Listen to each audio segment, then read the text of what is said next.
Buongiorno a tutti. Good morning, everybody. We are going to start with the second day of this forum on the cultural and value of water and the environment. Let me just give you some housekeeping rules for the day. But first of all, please let me thank our sponsors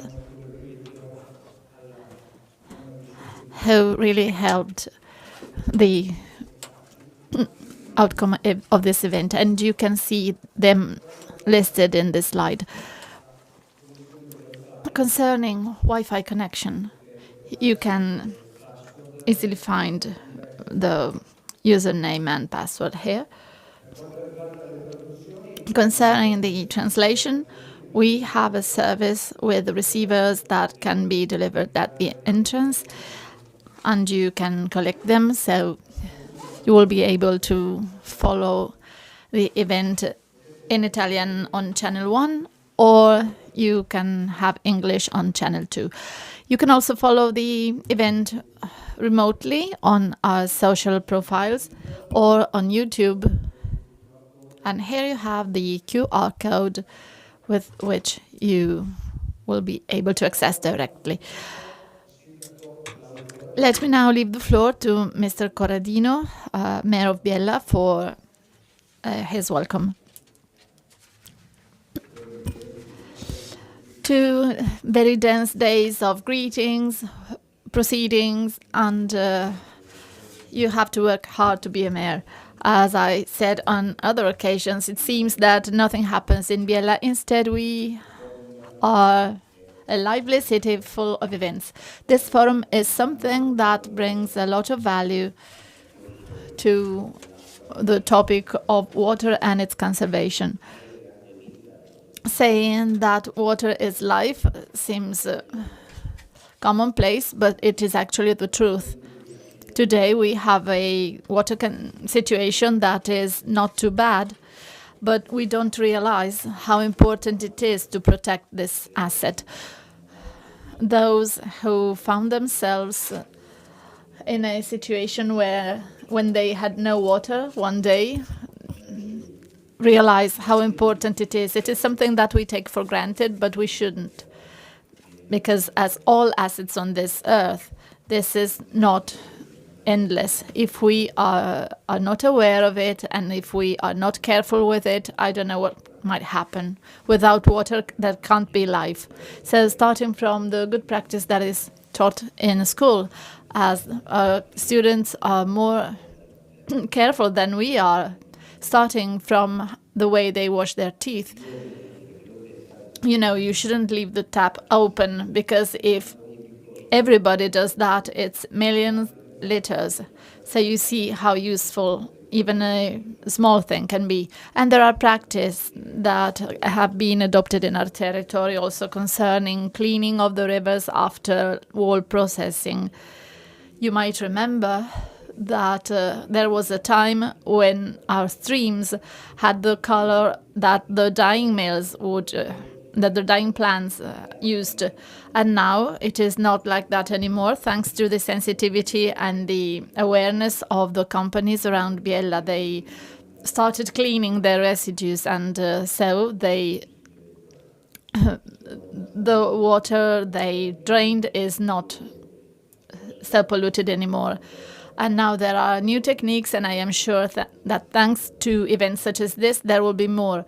So it is good that we can share practice with the rest of the world. And I would like to thank UNESCO for putting us into an international network where we can study and dialogue. I know that the minister is about to come, so I will quickly leave the floor to Barbara, who is the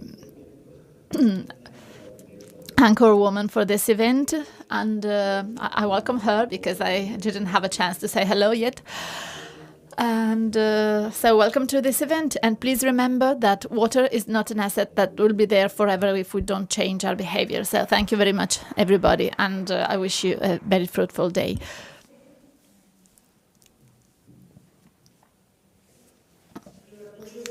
So good morning. Welcome, everyone. All the colleagues, guests, speakers, and colleagues from other creative cities. I also would like to welcome all the authorities that are here today. Today we are going to discuss some topics that are crucial for all the communities. Communities because all leaders and high representatives of the UN and civil society in 2015 at the 70th general meeting of the UN established the Sustainable Development Goals. These goals that we decided to reach by 2030 represent the Sustainable Development Agenda, a universal one, an ambitious one, made for people, by people. And all this is carried on with the active involvement of UNESCO. UNESCO actually contributes to the achievement of goals through work in several fields: education, natural sciences, human and social sciences, culture, information and communication, SDGs for the ocean. And our forum is actually inserted in the context of this program for creative cities. The Creative Cities Network started in 2004, and it promotes creativity as a crucial element, a strategical element for a sustainable urban development. And it is divided into 7 clusters: music and literature, arts and folk art and crafts, where Biella is design, media arts, gastronomy and film. The 295 cities from around the world cooperate for a common goal, placing at the center of their development plan the active cooperation at international level. How? By exchanging good practice. Yesterday we opened the forum with the topic of water, and we applied it in our territory. We saw it with the careful look of the scientific community that studies and lives in all Europe and makes research all around the planet. We connect water with the environment today. Landscaping and the defense of work, that is also a defense of life, as from water life comes. Speaking of water means facing and tackling difficult topics in environmental, scientific, social and economical terms. We all share one common goal.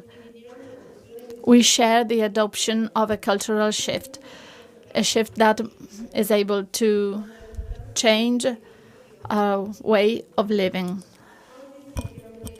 Today we try and align our vision and compare it with the rest of Europe. We see water as a resource that must be valued more and more, massively.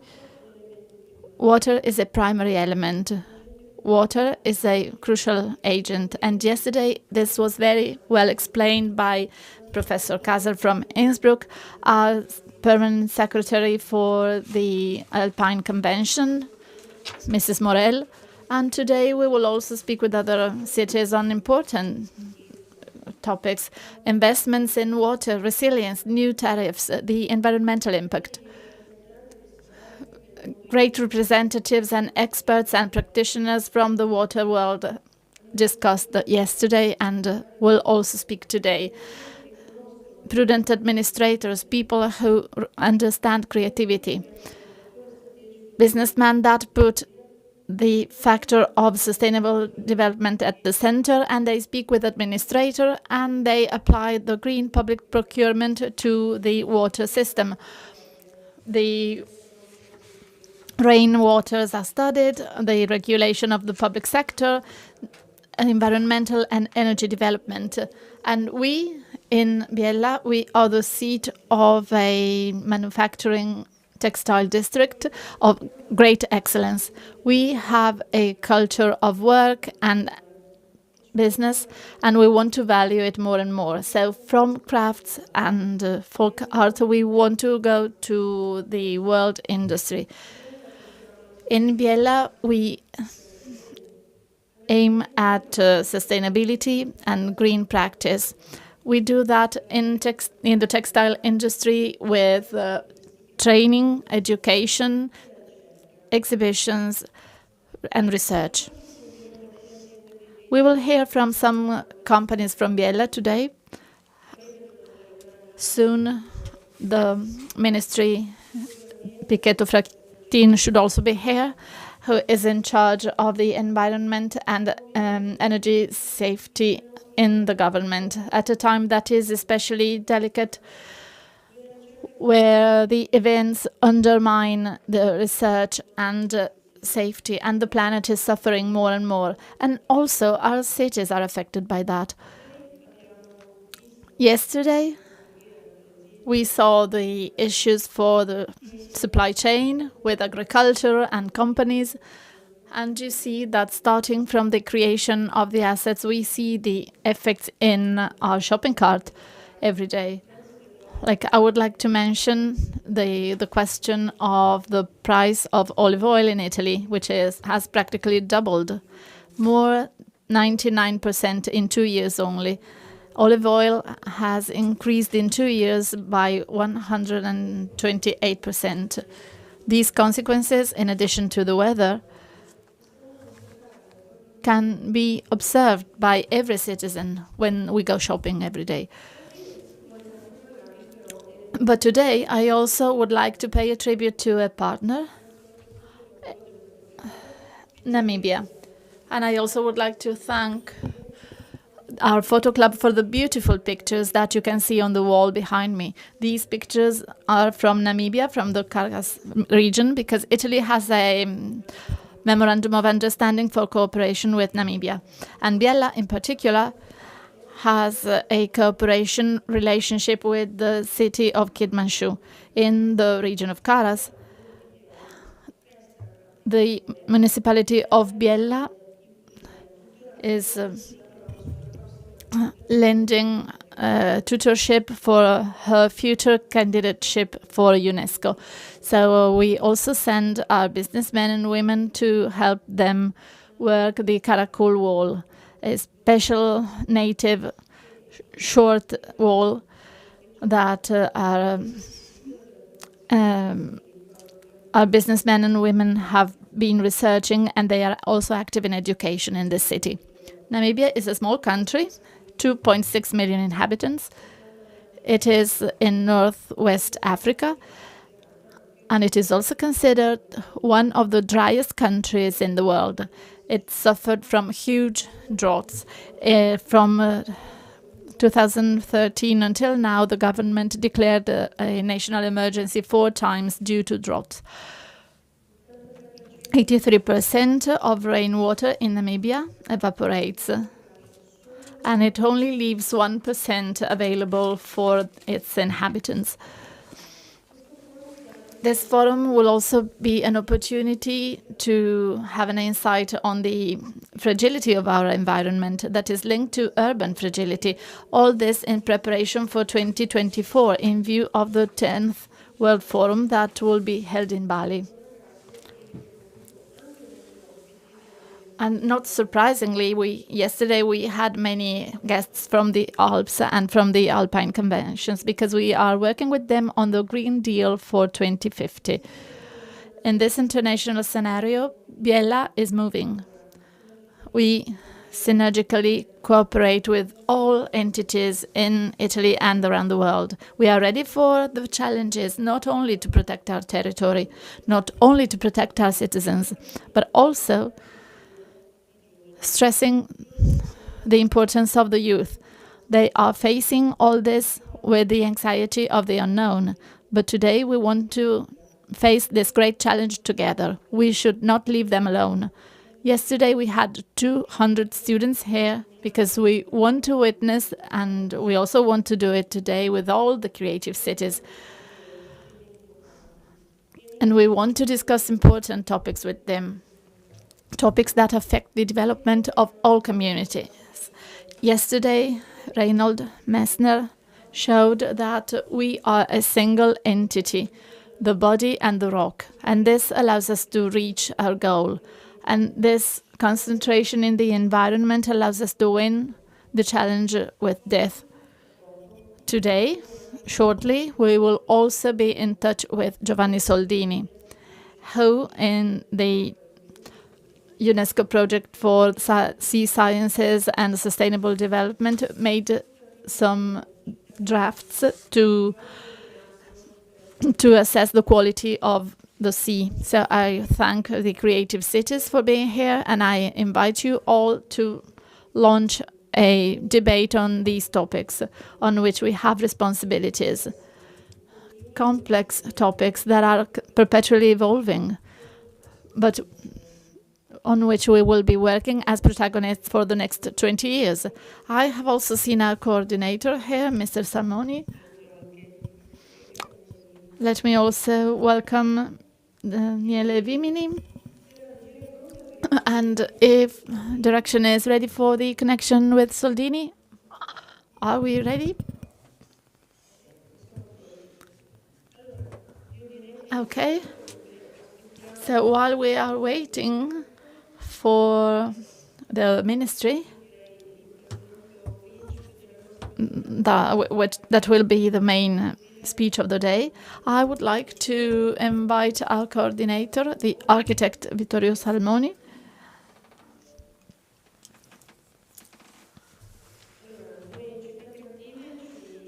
The Creative Cities are always in touch. So welcome, Vittorio. We often meet at least remotely once every 2 months. So let me explain the profile of our coordinator. We meet and we plan together. We tackle many topics, like we spoke of urban regeneration. We have just finished a few days ago. We were all together speaking of the transmission of memory and culture. So I thank Vittorio for involving us and for bringing all Creative Cities for the first time to the Biennale of Venice. Biella has an important memory, a precious one, that is that of the textile archives. And this is also an opportunity for us, for tourism. It was suggested as UNESCO Open Circuit, and it was classified as good practice that should be exchanged. So this is one of the tasks that we performed this year, a particularly important one. And I thank my colleagues, because yesterday Bergamo Summit was also being held, and many of them, Vittorio and Mr. Vimini from Pesaro, reached us this morning very early at dawn. And we have many debates. Sometimes we have reflections that we can carry on with us and then maybe turn them into actions. I'm thinking of the Charter of Carrara. Here we also have some representatives from Carrara, and from them we borrowed the Regeneration Charter to value crafts. I'm also thinking of the practice that we exchanged. Our Green Deal project was performed and valorized by Paris. So we signed the Carrara Charter, as I told you. We exchanged information with Bergamo concerning some variants to the development plan. We also cooperated with the city of Pesaro, and UNESCO invited us to create relationships and to help each other, and in order to help the Ukraine community. While we are waiting for the ministry, Vittorio, if you wish to start. Oh, here he is. Good morning and welcome.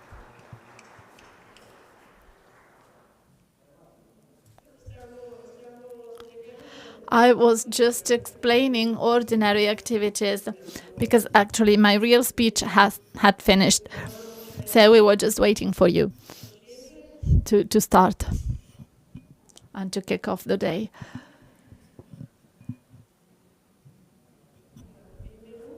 So welcome. I can leave you the floor. I have already introduced the day. Yes, we all had our say. So today we are speaking of water, the values of water and the culture of the environment. We have other creative cities here. Mr. Salmoni. Then we have the city of Carrara. We have a great delegation from Como. With them we are opening a district with a textile workshop for sustainability. We also have the city of Pesaro, another creative city. And later we will also be connected with Mary Hammond from the US. And we will also have a video by our Goodwill ambassador. We don't have our ambassador, Mr. Stellino, because he is busy due to diplomatic activities, due to the war situation. So I would like to thank our ministry for being here, which is very much needed, as yesterday we tackled important topics. We had Mr. Kaser from the scientific committee from University of Innsbruck, who works at the climate report on the environment, and this will turn into a working document for G7. We also had Professor Erbetta and Mr. Messner, and later from his boat we will also have the sailor Giovanni Soldini, who has committed for the decade of UNESCO to collect water samples. So now our ministry has also been updated and we are very much willing to listen from here. Buongiorno a tutti, Good morning, everybody, and thank you very much. Thank you for guests coming from outside Biella.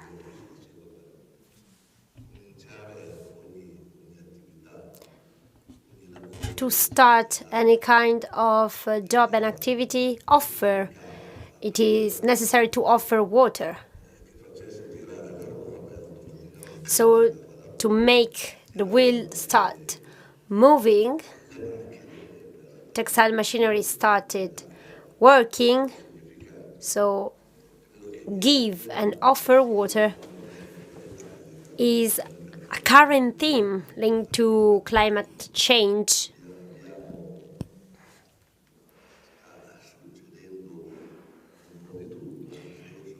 Since we are living in a particular context, the past average was 112, 115 rainy days per year, but now it has decreased up to 85, but the amount is the same. So that by experiencing this situation,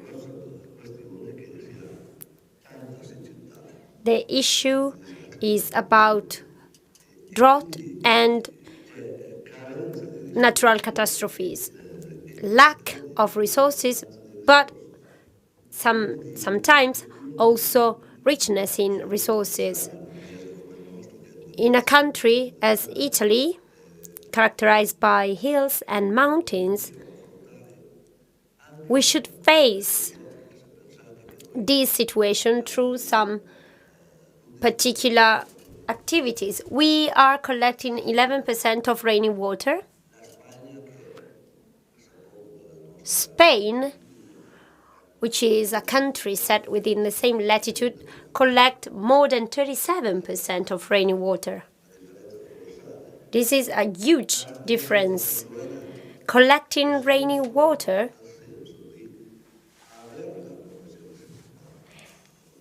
means having water when we need water to irrigate land and so on, but also to store water when we have water enough, so that being part of assessment system of water. This is the framework where we are living in. Production system loses more than 40% since huge maintenance activities have stopped for some decades. Wastewater. What about wastewater? We could use wastewater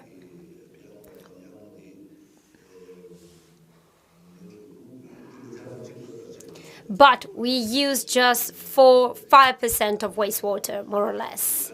But we could use it up to 50%, because by being purified, we could use this water to irrigate the lands and the grounds in a territory as Biella is, particularly distinguished by raining waters. The point is that we should gather and collect rainy water to store it and to use it. It's time to do it, especially here, but also as a country. The first reaction of government. Yes, today is our first birthday,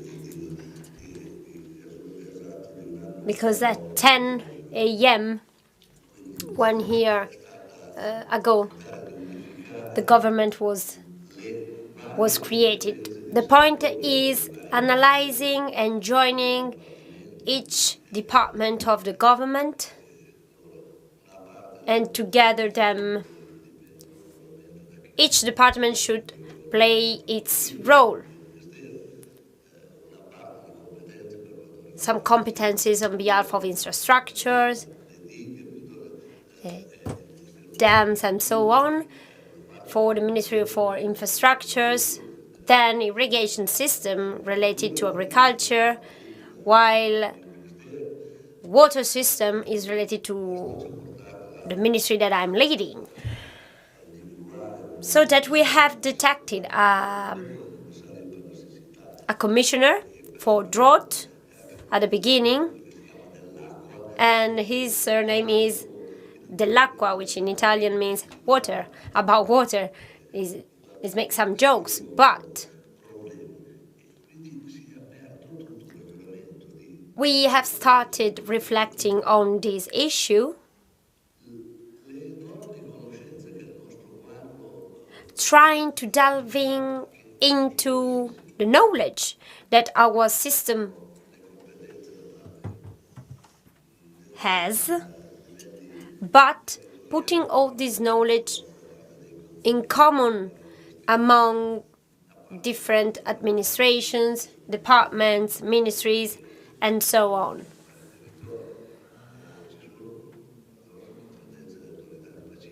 There are some competencies related to local authorities, but they do not exchange data among them. This means that we should collect all this information and knowledge to reach some solutions.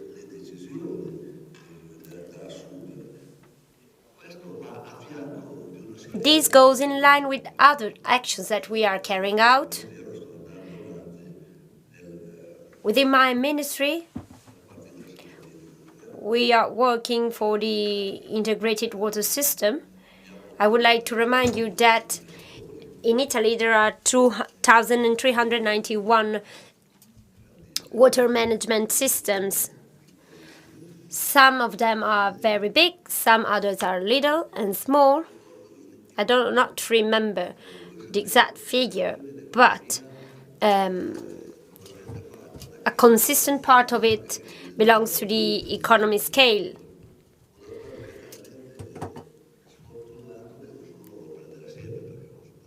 There are some alliances, but some alliances are lacking because maybe some partners cannot be and cannot represent an advantage.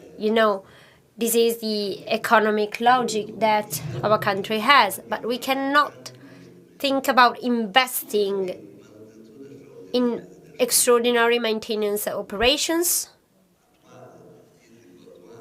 within the current water management system, but also investment in renovating the system itself. Considering that there are thousands and thousands of stakeholders and players and partners that cannot be involved within these renovation systems and mechanisms in relation to taxes and so on, because these mechanisms works on bills, just to be concrete, so that upstream should exist a kind of relationship with the bank, but just certain players can have and can carry out a kind of relation with bank system. Within this territory, when Corda was born, to purify water, there were more or less 50, 60 municipalities in the network. It was at the beginning of the 80s. The aim of the creation of Corda was to create purifiers in Masazza and in Cossato, to purify the water of this territory. But in the meantime, in the East territory, Corda Valsesia arose, where wastewater to be treated were gathering there in that territory. The single municipality couldn't create its purifier, as well as Biella. We should bring this local experience to a national level. We are doing within the integrated waste management system to reduce the partners and the players involved within the mechanism, reaching a balanced number of players. I'm thinking about 100, 150 more or less, because of course we should consider that there are many situations in which some micromanagement bodies can be a smart solution, but in some other territories this is not feasible, of course.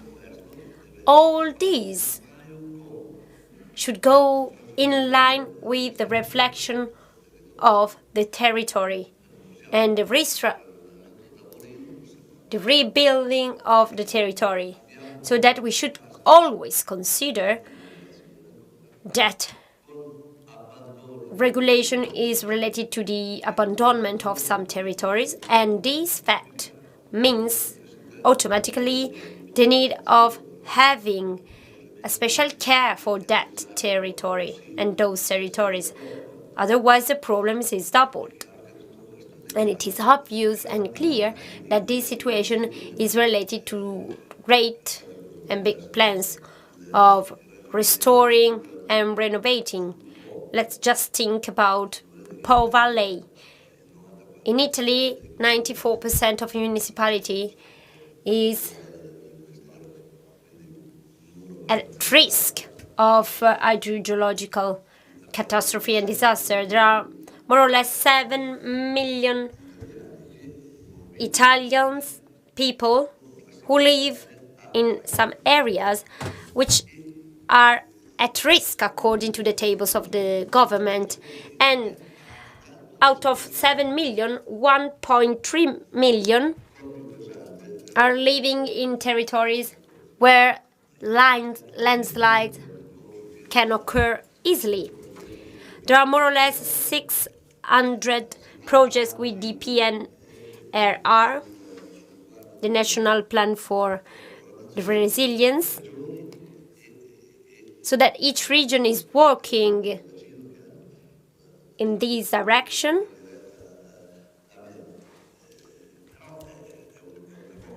However, this is very little thing compared to the general issue that we are considering today. The challenge that we are facing is creating and developing a great and large plan for the territory, creating some large areas of flooding, which means you cause flooding in some territories that are cultivated, but of course this depends on a governmental mechanism which perceives and grant an yearly compensation for losing the crops that year. There are some actions related to the rain. I presented the plan for climate adaptation. There are 361 actions related to different themes and issues. Water, of course, but also air, energy, and all those issues.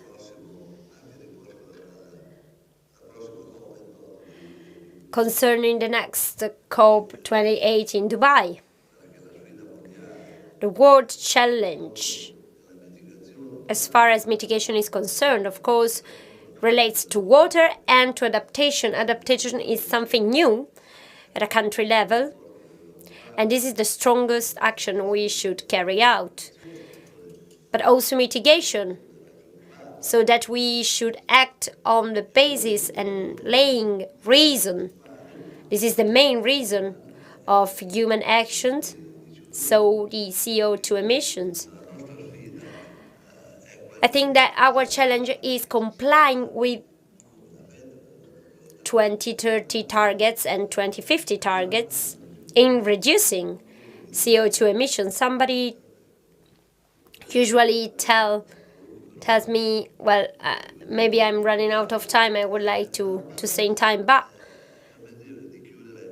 I would like just to stress this point. I have worked a lot within business, industry, and sometimes somebody tells me, okay, but Europe represents 9.5% of global emissions. Italy accounts for 0.8% of world emissions,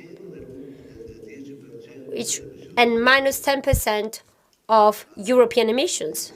By the way, as at an industry level, we are taking a lot of steps forward, agriculture and so on. So why should we have to cut and reduce emissions?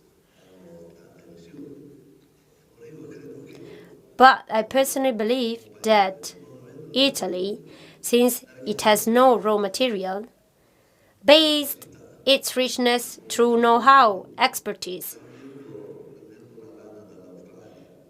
taking wool from Australia and process it to reach excellent fabrics with profit margins, ensuring wellness and employment.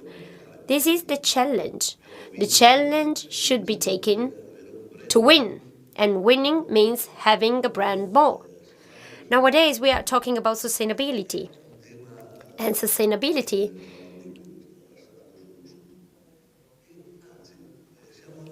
is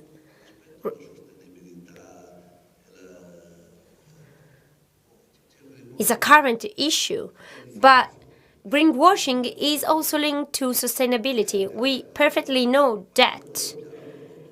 Who wants to copy an excellent product? Do greenwashing. We should create a brand about decarbonization and so on. So we should represent a mean for these good practices. Our territory has already shown during the last 150 years, more or less, to be able to do that. This could be the model for our country. Thank you very much. Grazie. Thank you, Mr. Minister. And now we are ready, and it is an honor for me to introduce him. We have remotely connected from his own boat in Hong Kong, Mr. Giovanni Soldini. Good morning, Giovanni. A great applause from Biella for you.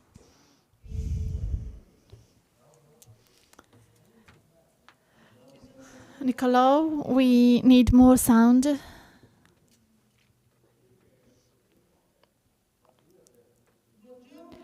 Good morning. Can you hear us?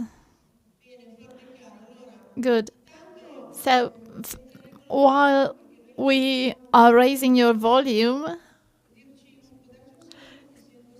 could you just say hello so I see if we have sound from you?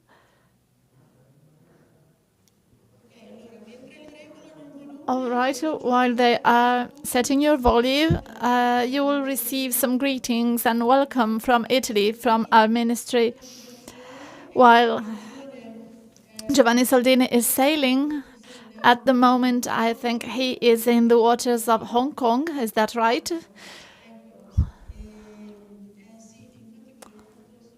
And I actually wanted you to say hello to Giovanni while they are setting the volume. We see you very well.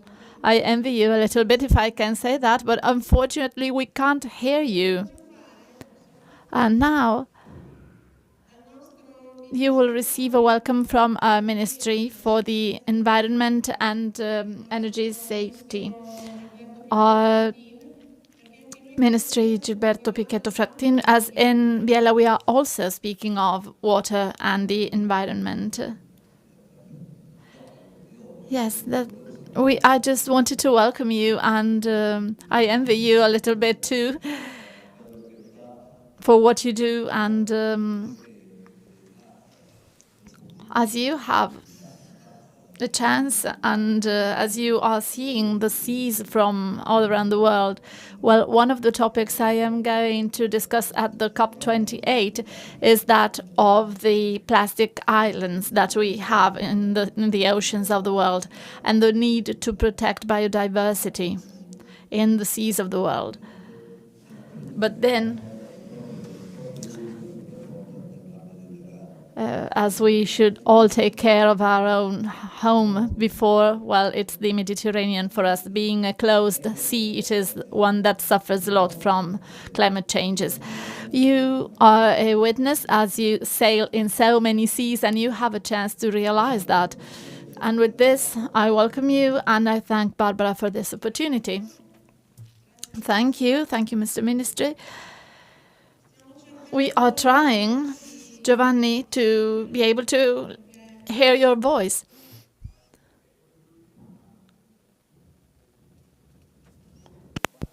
Cosa deve aumentare lui il volume? Giovanni, mi dicono che deve. Giovanni, you are the one who should raise your volume. Che deve aumentare lei il volume dal suo.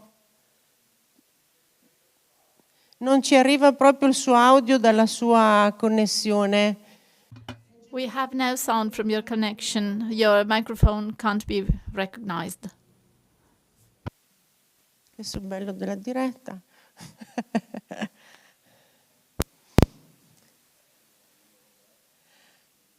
Provi, leggiamo che adesso è passato il microfono 2 altoparlanti. Provi a dirci qualcosa. Niente. È proprio una marcorde, è come vedere i film muti.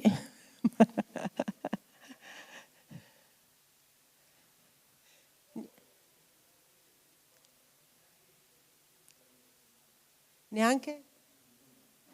Allora, mi dicono Giovanni che neanche via Zoom riusciamo a ricevere il suo segnale dal microfono. Purtroppo è proprio il suo microfono. I am told that it is your microphone that doesn't work.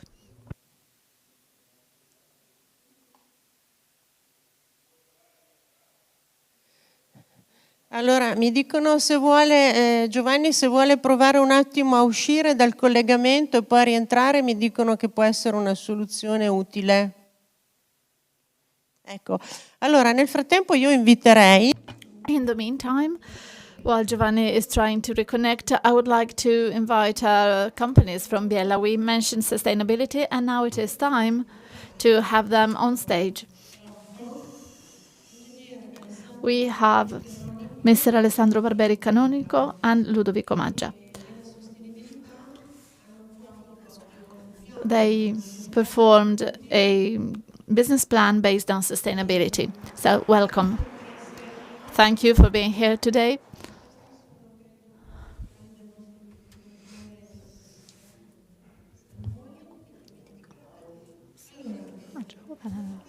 So, welcome. Please take your seats, and in the meantime, we will see if I can improvise.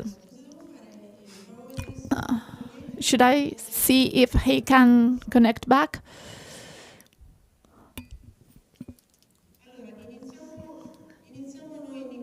So we can start, Nicolo. Così l'ho salutato anche. Eccomi. Ecco! Oh, here you are. We can hear from you now. Please listen to our applause from Biella. I am sorry about the discomfort. Sometimes technology is complicated. So, Giovanni, let me introduce myself. I am the councillor for the city of Biella. My name is Barbara Greggio, but we also have other creative cities, Italian cities here, and also connected other cities from UNESCO.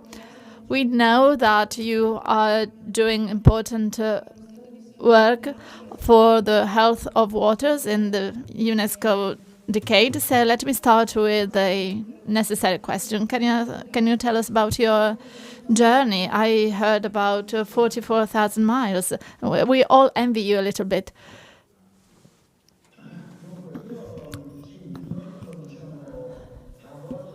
Yes, on the trimaran that I am using for regattas around the world, and with which we have been sailing around the world in the last year, we have embraced the sea decade cause because it is very dear to us. And so for 1 year and a half, we have started sailing with this central station that analyzes the surface water of the sea and assesses the amount of CO2, the salinity and temperature of water at 1 hertz, so once per second. Wherever the boat is, these data are analyzed and recorded. And then we provide them to the scientific community, to ENEA, and they help us fixing them, calibrating with them. We have developed a very fruitful cooperation. And eventually we work with FMR, that is the European Centre for this sort of activity. On the other hand, in September, we also decided that we would disembark the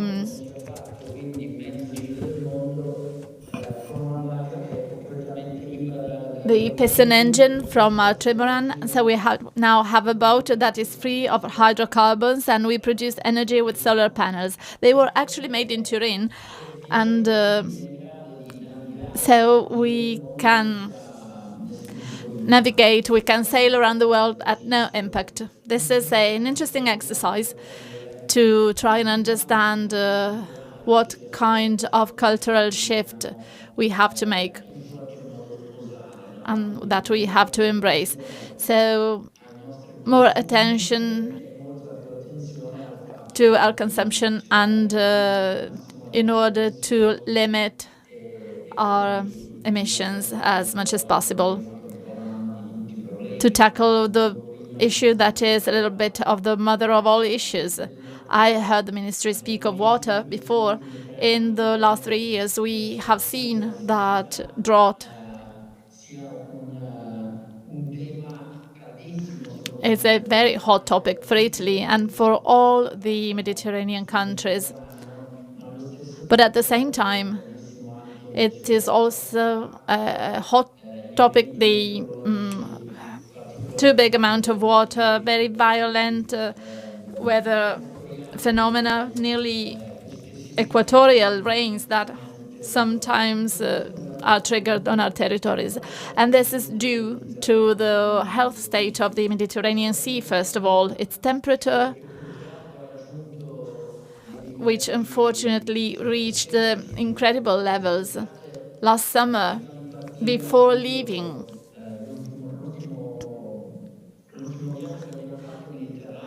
our last sailing in the Mediterranean was to Lisboa,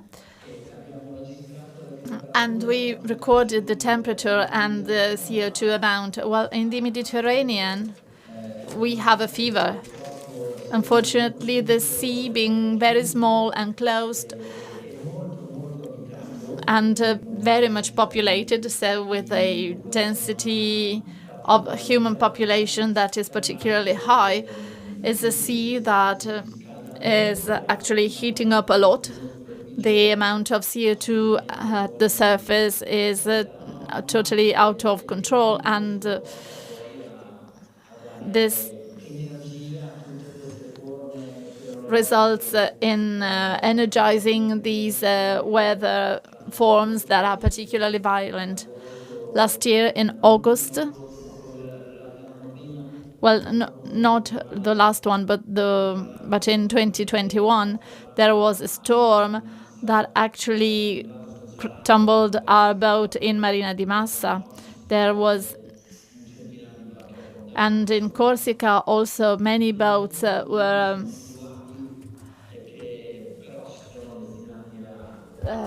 sank, and this is something we are not used to, but this happens also in our country, on our coastline, more and more frequently. And also what happened this year in Romagna is very meaningful. So we have to be prepared. We have to invest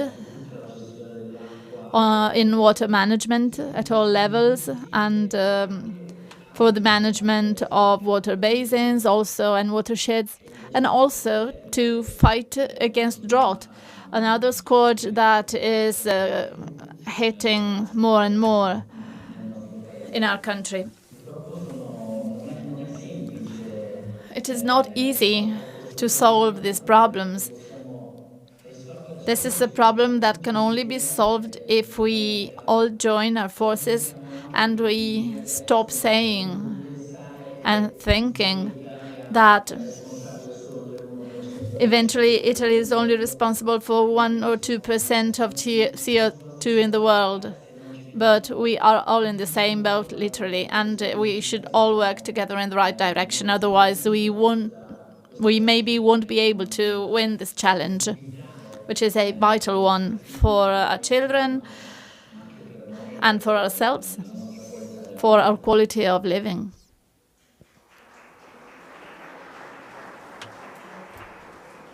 Sala, anche perché anche gli scienziati.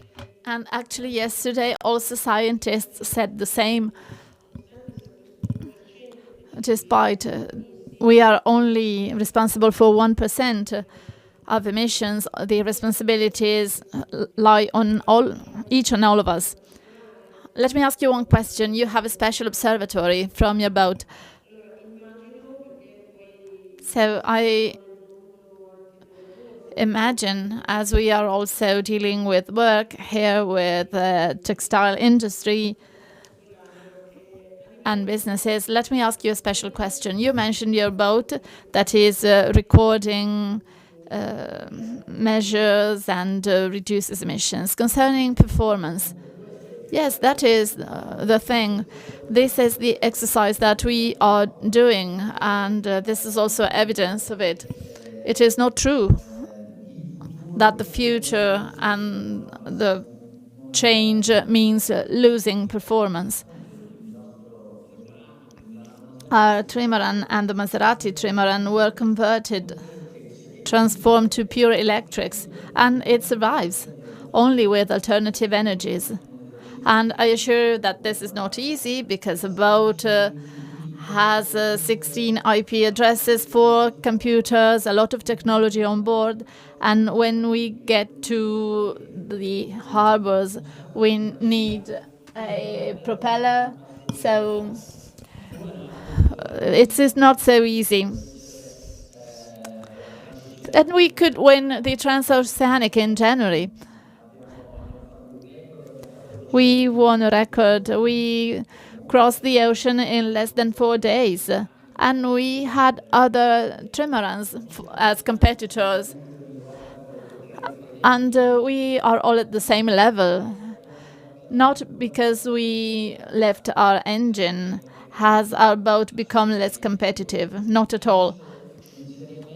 I seriously believe that a boat in the ocean is a small world, and it has all the same issues that there are in the world. In a very short time, you realize that energy is vital. It is absolutely important that fresh water is also crucial for survival, that wastes are also a very delicate topic, because if you don't pay attention to what you embark 10 days later, you might be overwhelmed by waste.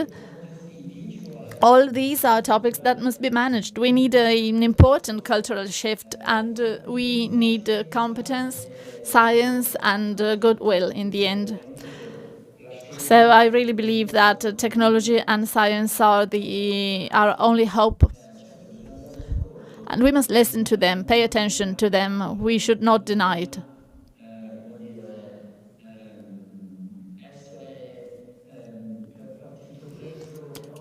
You should not be in favor or against some positions. We have to believe in science and try and analyze these situations for what they are. Giovanni, we have been listening to many cities. We have people from Como. We have the city of Carrara, Fabriano, Pesaro. And we are also streaming with other UNESCO cities. Is there any message you would like to share with them?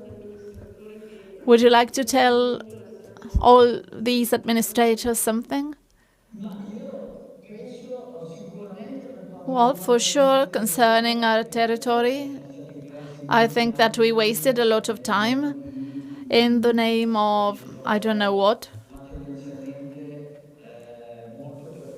But a lot was due to some difficulties, because it is difficult to do things due to red tape mainly. We really have to lean on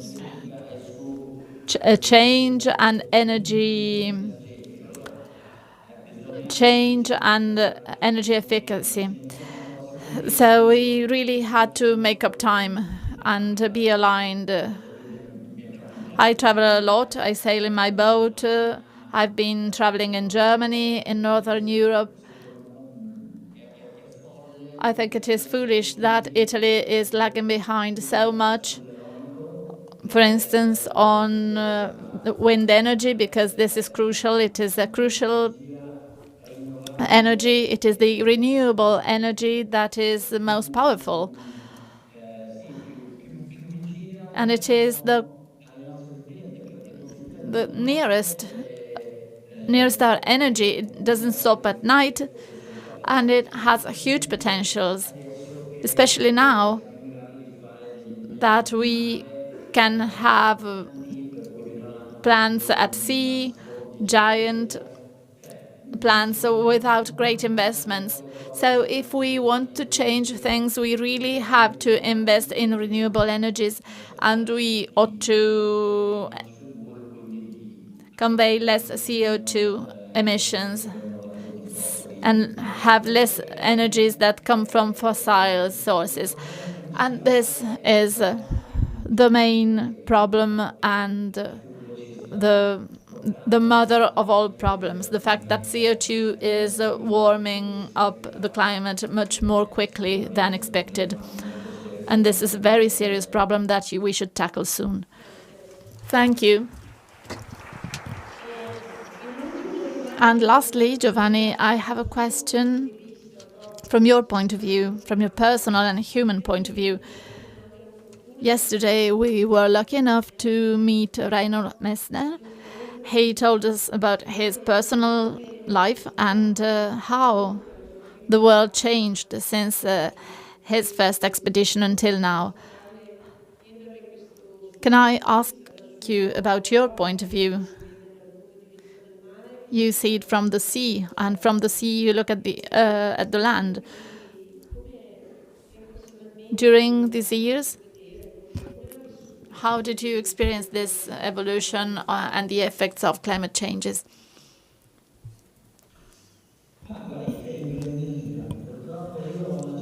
Unfortunately, I am also getting old, and I have seen many changes at sea. When I was a child, there was no plastic in the sea. But there was a lot of tar at sea. And all the people from my generation knew that when you went to the beach, then your mother would follow you with a clam in her hand to remove the tar from your skin. And I think this is a good example, because this is something that we could solve quite simply. We did something quite smart. We actually stopped using the petrol tanks with a single hull. It was not really the hull, but the tank. So these boats used the seawater in the same tank, and this was filled with petrol when they had to embark it, because a boat must sail at full charge, otherwise it is too high and is not stable. So since we have two tanks in petrol boats, or double hull as they are called, we have solved the problem of tar. Everybody had to agree on that, and we could do that. And now we can't find tar on the beaches anymore. Instead, we find a lot of plastic, maybe single-use objects, and that is not a problem that we only have in the Mediterranean. Or actually, we have less. Mediterranean has more problems with microplastics, drains, dumps, but our seas are full of plastic. A lot of it comes from fishing activities. Some only come from a lack of care for rivers that carry a lot of waste to the sea. And we have to agree again to try and limit the use and the production of plastic for objects that are not meant to last over time, but only for a single use. So it is foolish to have plastic bottles that are drunk in a couple of minutes and then thrown away. Of course, a big part of these bottles ends up in the sea. So we have to all agree and try and limit CO2 as much as possible and quickly, and also curb the production of water for things where plastic is not absolutely necessary. Thank you, Giovanni. I would like to say that at the next Congress, in addition to the Ministry of the Environment, we will also have the Ministry of Education to have more civic education and the sharing of good practice. Now, I would like to thank you a lot, also in the name of all the creative cities that we have here. And on behalf of our administration, our municipality, our city council, in the name of our ministry, and I also thank you for everything you do for our seas and oceans and for research and science. So thank you. Thank you for the use that you are making of your visibility on this topic. Thank you. Thank you very much indeed, Giovanni. A great applause for you. And good luck. Good luck for your sailing and research activities. We stand next to you. Thank you.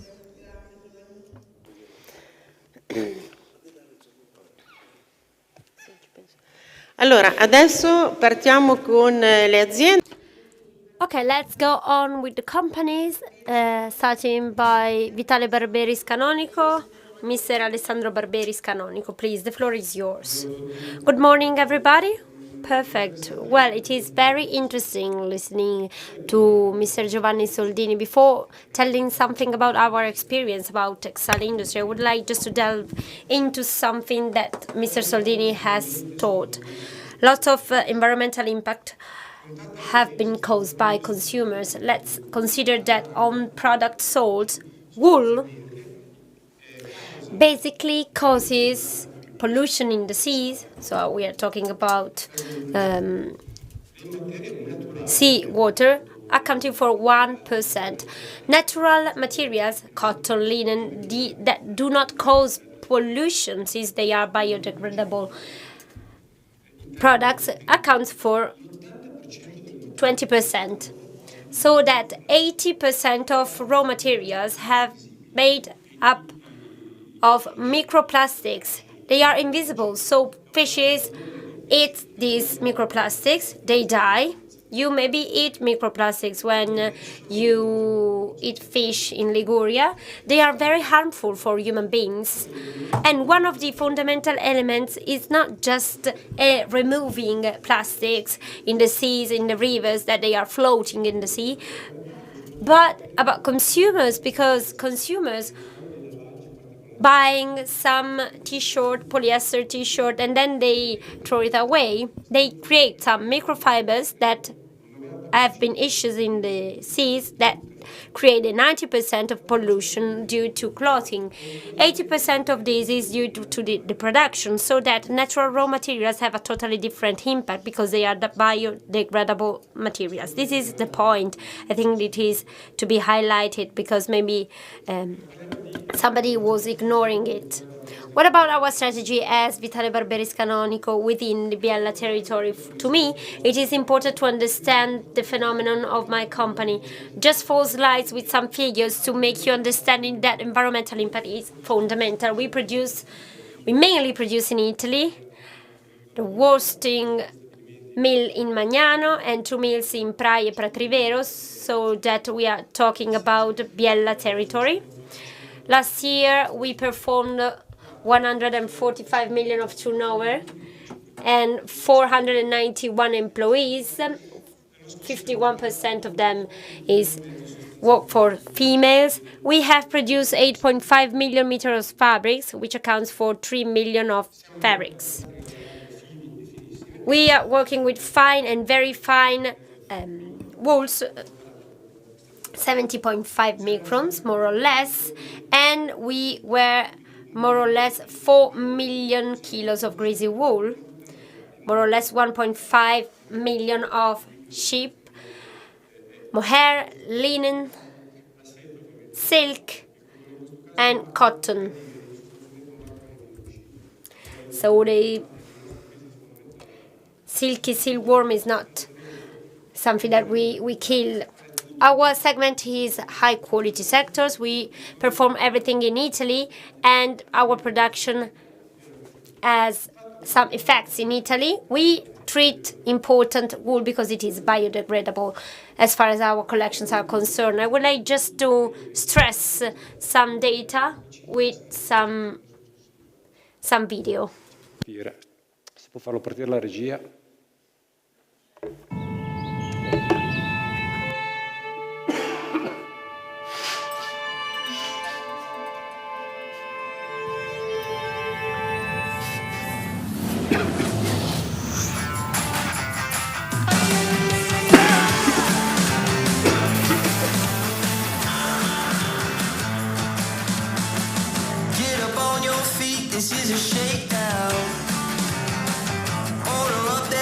just like it's takeout.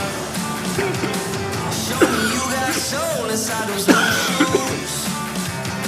And you can rock and roll with an attitude. So good, so fresh, just the way you like it. Just the way you like it. So good, so fresh. You're the new MC, you got the remix. Keep it on repeat, just let the beat kick. Everywhere you go, you bring the roof down. Everybody knows you got your own sound. So good, so fresh, just the way you like it. Just the way you like it. So good, so fresh. Ops. Allora, Some aspects that have been described in the video are very important. The reason why I would like to talk about water and sustainability is because we are dealing with a sustainability strategy. These are the certification of our company, but sustainability is also declining into 3 sectors: measuring all the factors, certifications, but also having some clear data and some long-term objectives to improve the situation, and also certifying by third parties the truth, because somebody sometimes shows something that are not true. Our sustainability is related to people, the first element of our sustainability, even before water, then environment, so water, CO2 production, and so on, and product, as I said before, natural product with very low and limited impact.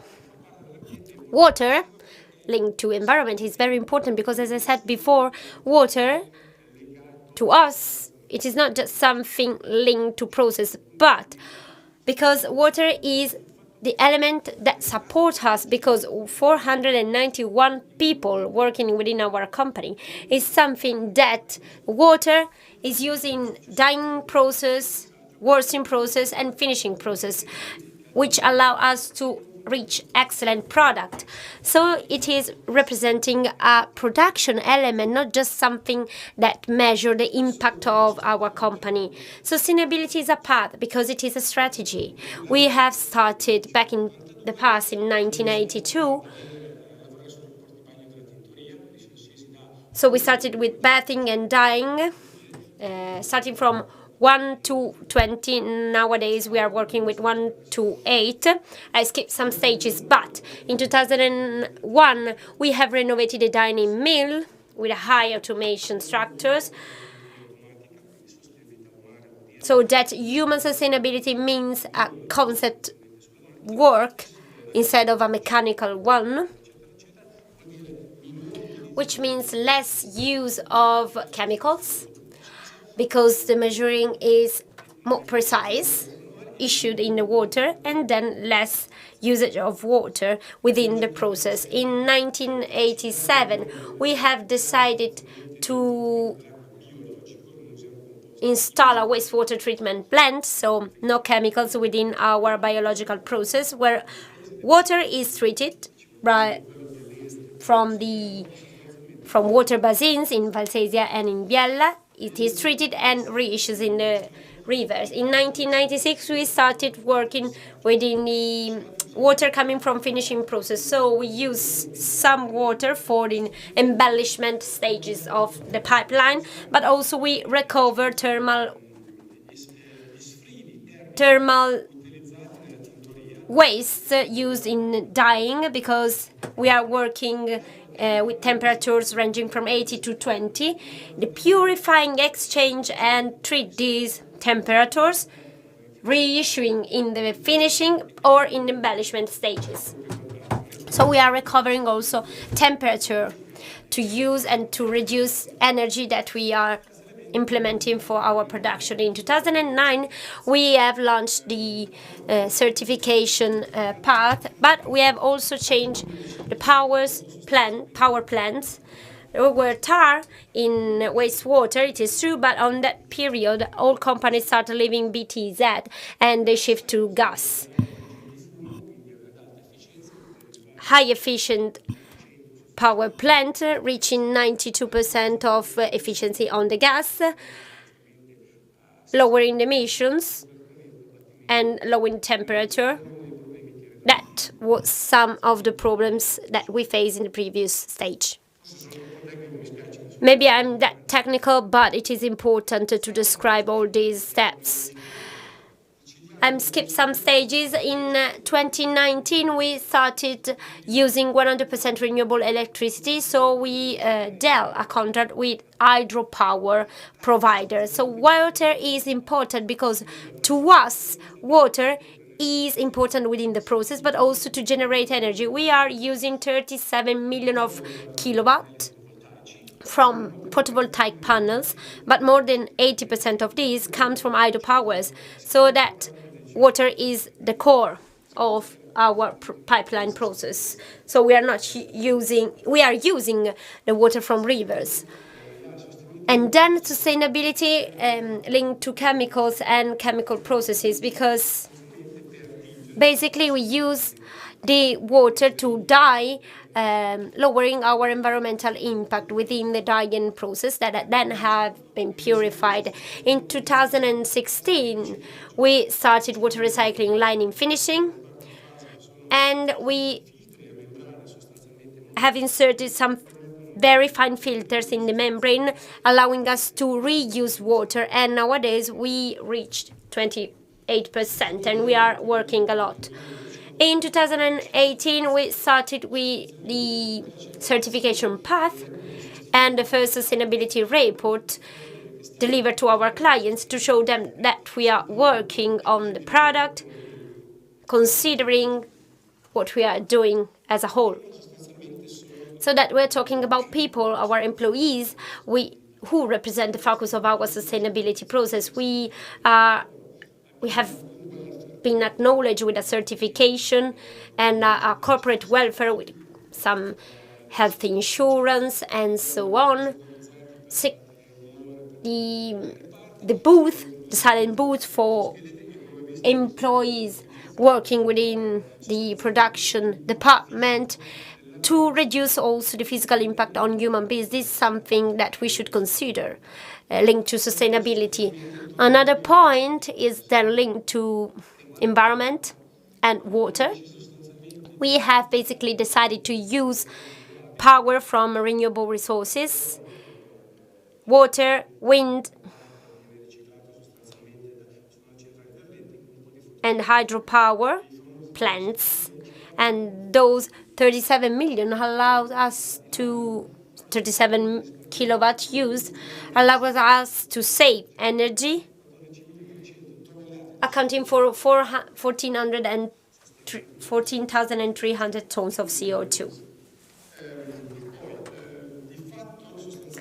Basically, we are using 350,000 cubic meter of water, and our impact on water is very low.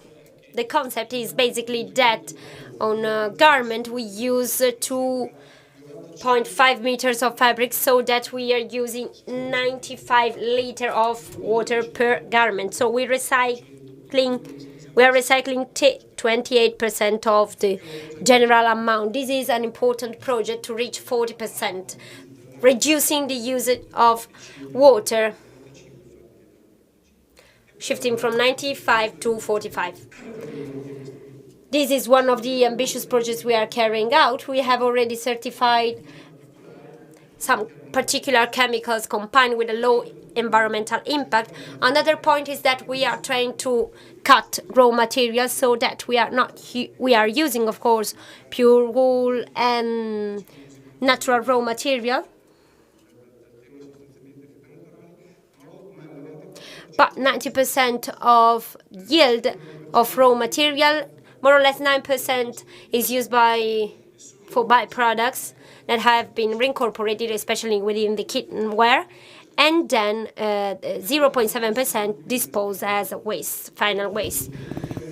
As far as products are concerned, of course, product is the core within the process, also linked to consumers' behavior. First of all, some elements that are concerning the textile industry. Our product has a very long cycle process. Our garment compared to a polyester t-shirt is very different because it is biodegradable, and if somebody do not have to change size, of course, it is a long-lasting product. The point is that we are working on traceability, allowing and enabling our clients to recognize and trace back the production process of this garment and its impact, listing the figures, not just relation to water, of course, and also the certification, of course. I was wondering to say something to Ministry. It is not useful to quote the amount of energy that we waste and so on, but it is true that we are importing waste from outside. Minister Pichetto has right when he says, okay, we should invest to create high quality and excellent products. We are investing more or less 1 million euro for sustainability purposes. But in Italy, we are importing a lot of products coming from abroad, and those foreign countries do not comply with those requirements. So it is not just enough to say, okay, we try to improve our efficiency and allow customs to test and to certify and to check all those rules.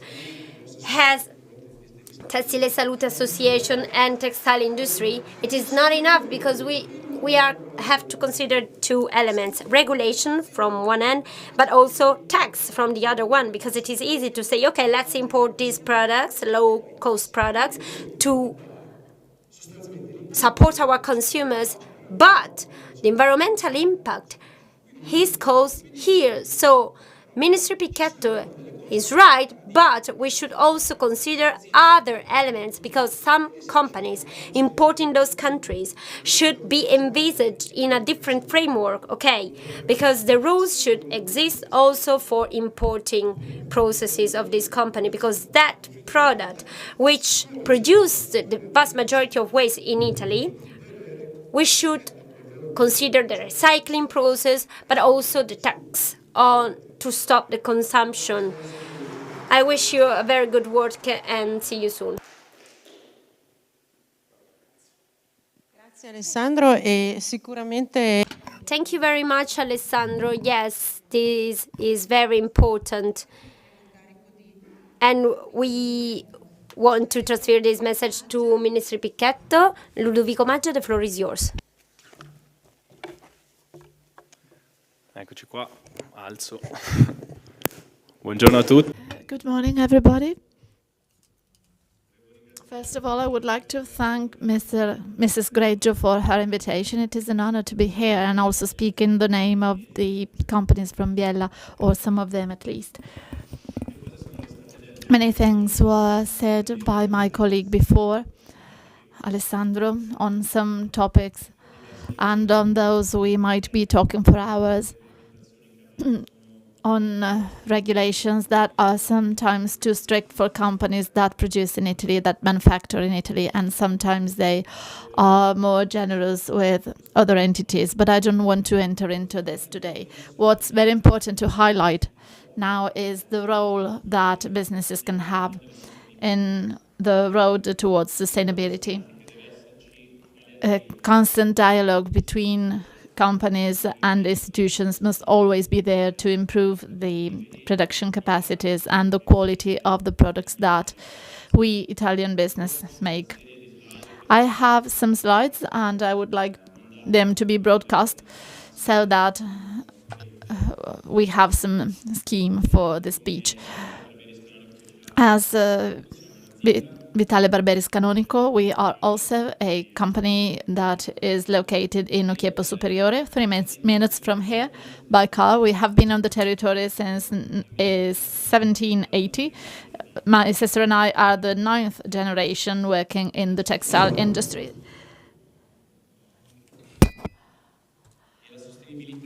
Sustainability has always been a basic concept for a family and for a company.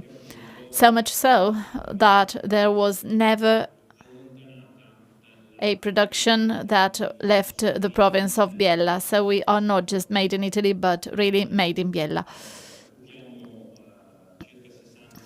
We employ approximately 60 people working in our plant with more than 350 customers around the world.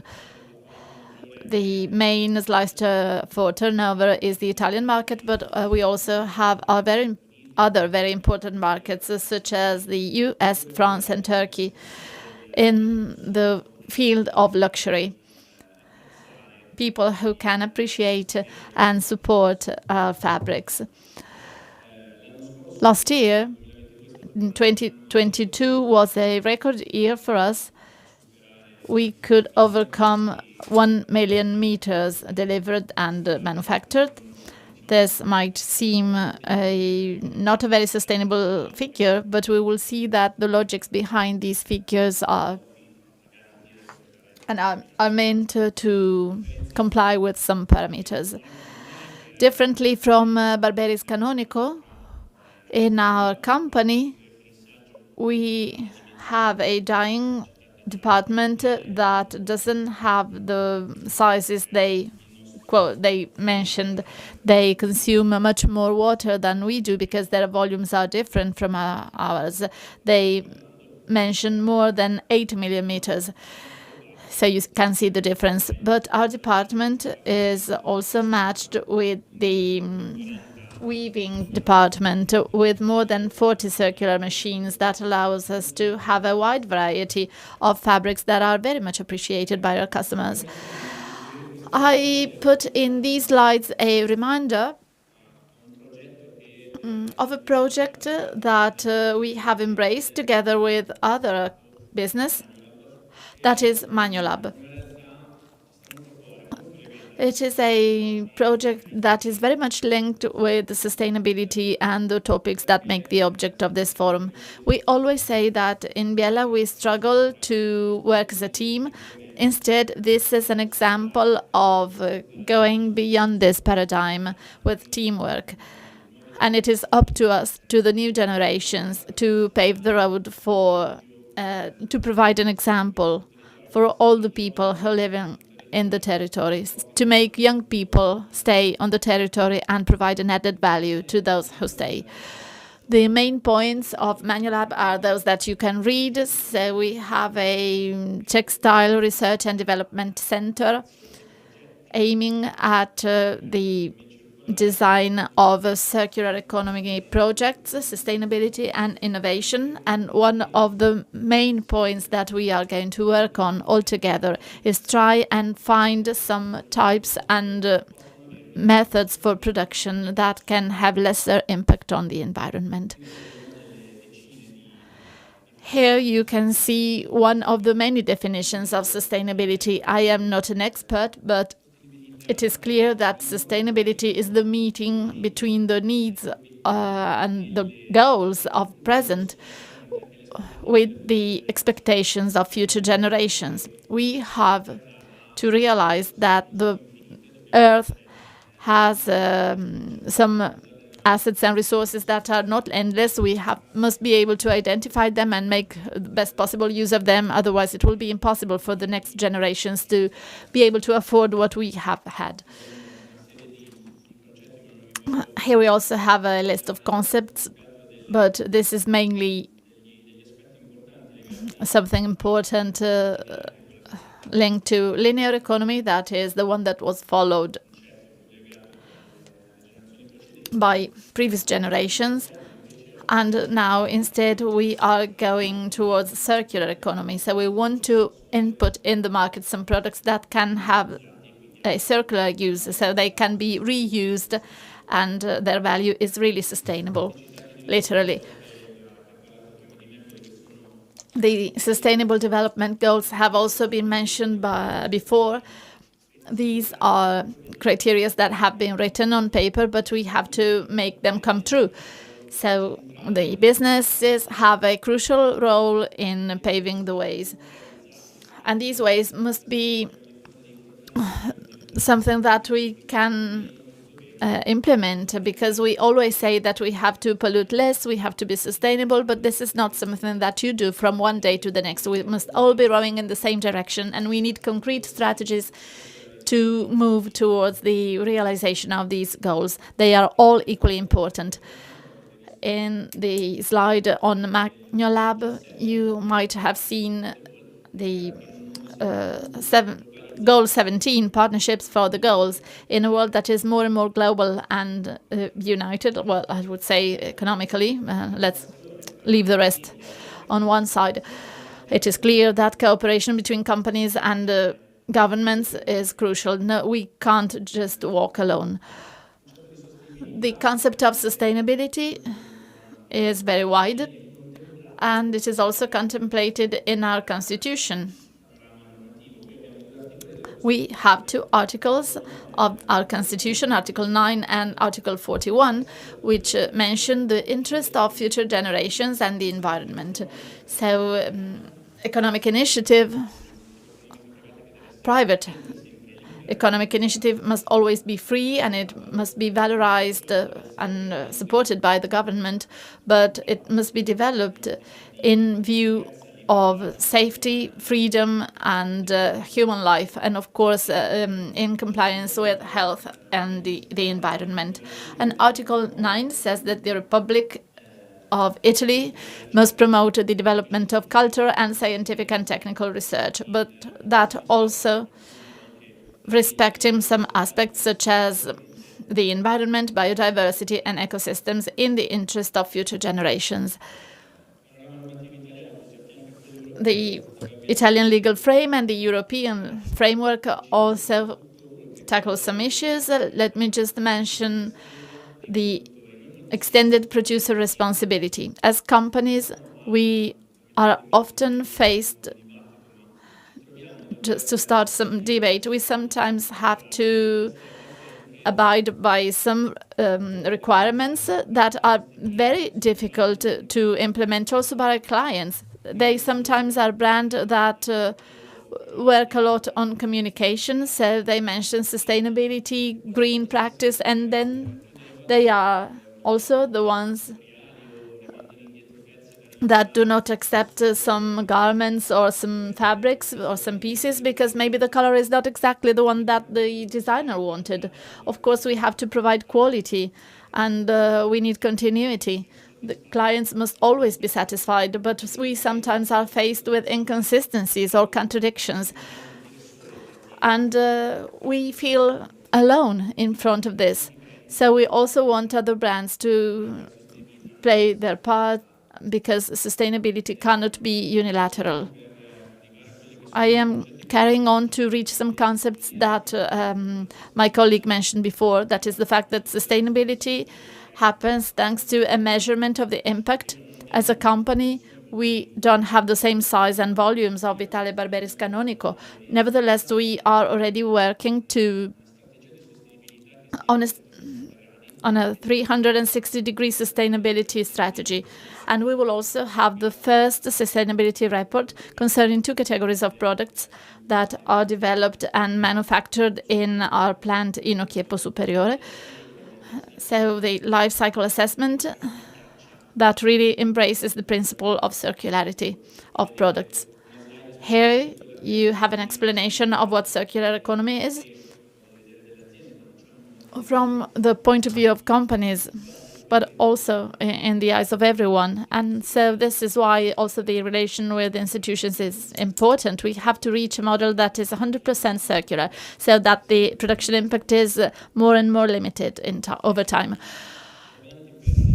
I want to reach the most important point, that is sustainability in water. It was said that Italy is and not only Italy, but let's speak of our country, we are in a situation of water stress, which is quite serious. This is very bad. Sometimes in Italy, the water that is withdrawn for agriculture or for the industry is more than the amount that we actually can have. That is the amount of water that we store in our soil thanks to groundwater and rain. And you can see that the impact of floods and natural catastrophes that we have been seeing, we had an impact of billions of euros. And these are the forecasts when we don't understand that something must be done. I am not an environmentalist as an end in itself. This is not the message I want to convey. The message I want to convey is that companies and businesses have a crucial role to play to pave the way and tell the institutions that it is very important to protect water. As a company, we have volumes that are not very high, but in spite of this, we are trying and implement systems that can make us save water. This is mainly done with cutting-edge machines that really allow us to finish the dyeing bath with less water and energy compared to older machines. And all this in a system that will also make us have a recovery of the heat from boilers, so that the water that is used for dyeing and washing the fabrics, that must be at approximately 50-60 degrees Celsius, has already reached the temperature, and so we have to consume less energy to heat it up. Of course, water cannot be eliminated and removed from the process of textile production. Water in Biella is absolutely crucial. If the fabrics from Biella are so famous around the world, it is because our water is different. We take water from the Elvo stream, and this allows us to make the beautiful fabrics that are appreciated all around the world. So what we can do is reduce the waste. That is very important. Our ministry mentioned the recovery of wastewater and rainwater. In this country, most water is wasted when it could be reused instead for manufacturing, but also for agriculture and for civic use. So for any possible use of water. And that can also be done with water recycling. With at Lanificio Maggia, we are also working on a project that will make us have some membranes as the one that Barberis Canonico have, meant for recycling water. So the same water that is used for washing and sometimes for finishing can also be used 3 or more times, and so the consumption and the waste of water will be as limited as possible. This is a sentence with which I would like to say goodbye. Of course, it is crucial to take the heritage of the past, what has been passed on to us and what has made our city great, but with responsibility. We cannot believe that our assets are endless. We can't think that the world is and always be here for us, but still we can't stop. We have to be a country able to pave the way, able to provide an example. So I agree when it is said that there are countries that waste much more than we do, but please remember that Italy is a country that really marked history. And I think at this time of history, we can be protagonists again. We can pave the way, and I think we can all do that all together. We can stop fighting, we can stop being mad at each other and we can cooperate. Otherwise, it will be harder and harder. Thank you, everybody.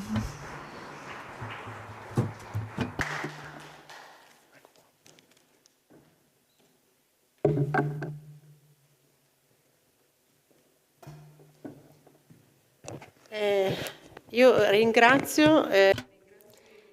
Thank you very much, Alessandro Barberis Canonico. Thank you, Ludovico Maggia.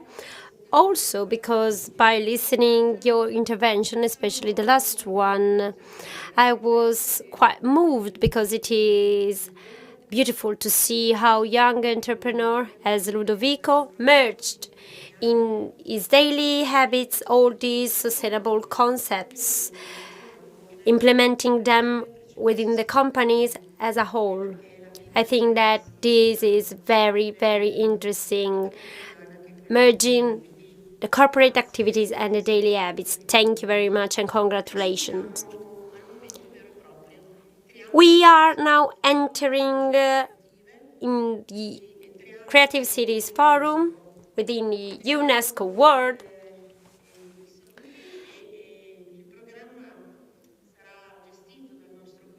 The shuttle will be coordinated by architect Vittorio Salmoni, the coordinator of the Network of Creative Cities. Then Professor Andrea Rolando from Politecnico in Milano will intervene on landscape and water so that the internal activities of Creative City is now open. So please take the seat, and I would like to invite our coordinator to moderate this panel. Welcome. You are the most welcome. Here is the microphone for you. Thank you, Barbara. Yes, I would like just to greet you all. Thank you.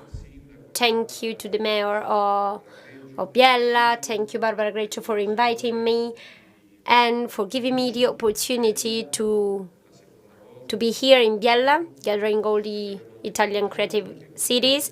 It is very important because, as you may know, each city is bringing its own contribution to the activity of the network of creative cities through protagonists, activities, corporate activities, cultural events. I'm come from Bergamo, and yesterday we held the yearly summit of the city, and these two events allowed me to understand and find out an extraordinary richness of contribution that our country is offering to the activities that we are carrying out. When we are quite sad about the news that we are listening to, and maybe we are skeptic about some choices that others make, we should think about this extraordinary richness from territories. It is a concrete stimulus that we are trying to put together, because the network of creative cities basically aims at creating relationships among the members, but also making available all the cultural, political, and administrative know-how to the local communities and territories. This is the main objective. We are not just organizing events. Events are useful when we convey the results of the research and investigation that each territory has carried out. Biella, 2 years ago, started with this forum so that they started creating the connection between this network. 2 years ago, Piedmont had a very smart idea, putting together all the creative cities of the UNESCO network, but in the past also in Piedmont region. No cities entered in contact with others. And Biella started inviting each city, creating and sharing network and policies. Today, Biella is offering the issue of sustainability by different perspectives. Mr. Giovanni sailing among the seas and looking to the nature, and entrepreneurs who are producing according to the rules, reducing environmental impact, protecting others, protecting human beings and the local community. I think that those are the main elements that we should reflect on. Widespreading outside Italy, not just because we are the best ones, as far as fashion industry or Italian styles are concerned. It is not just about that, but it is about quality and the sense of responsibility that we have towards other countries that are looking at Italy, being attracted because they need to develop some structures, strategies, and models.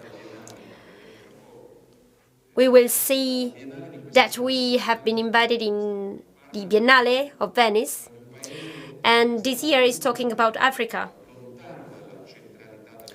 a continent that for a long time has been marginalized from the West world for centuries, for years.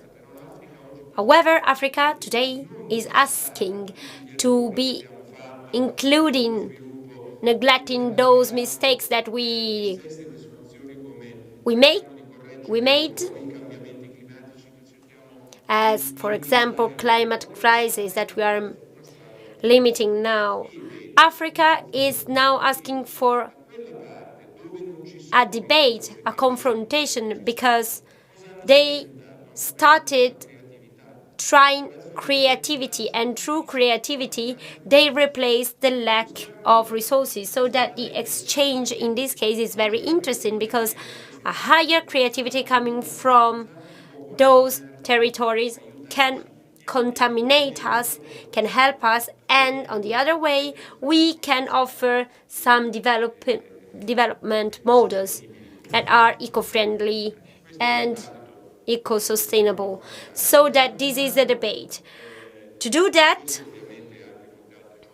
of course, this is one of the elements that we are facing now, but I would like to invite on the stage the cities that are attending this forum today, but also on streaming. I would like to invite other cities to stay with us that are not physically with us. So I would like to invite Carrara, Councillor Geadazzi, and also focal point Miss Maura Crudeli, the city of Como, Councillor and the focal point Costanza Ferrarini, Pesaro, the Vice Mayor Daniele Vimini. Please take your seat on the stage.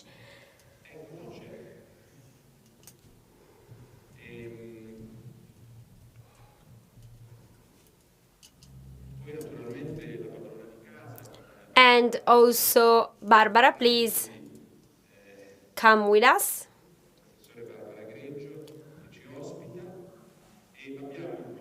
And then also the city of Fabriano with Councillor Maura Nataloni.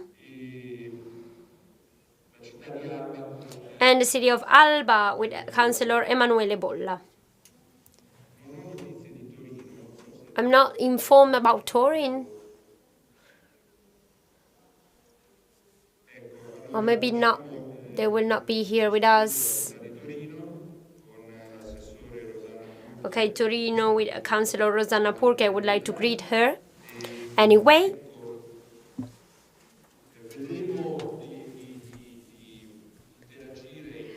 we will try to debate and to exchange reflections on what we have seen and what the creative cities have prepared.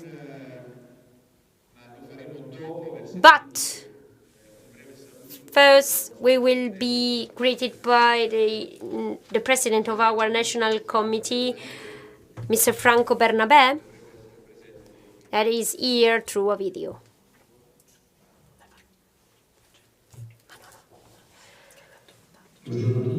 Good morning, everyone. I greet the participants. I would like to thank also the organizers, but above all, I would like to thank the city of Biella for having organized these 2 days for confrontation and debate on one of the most sensitive issues of the moment, that of water and global water resources.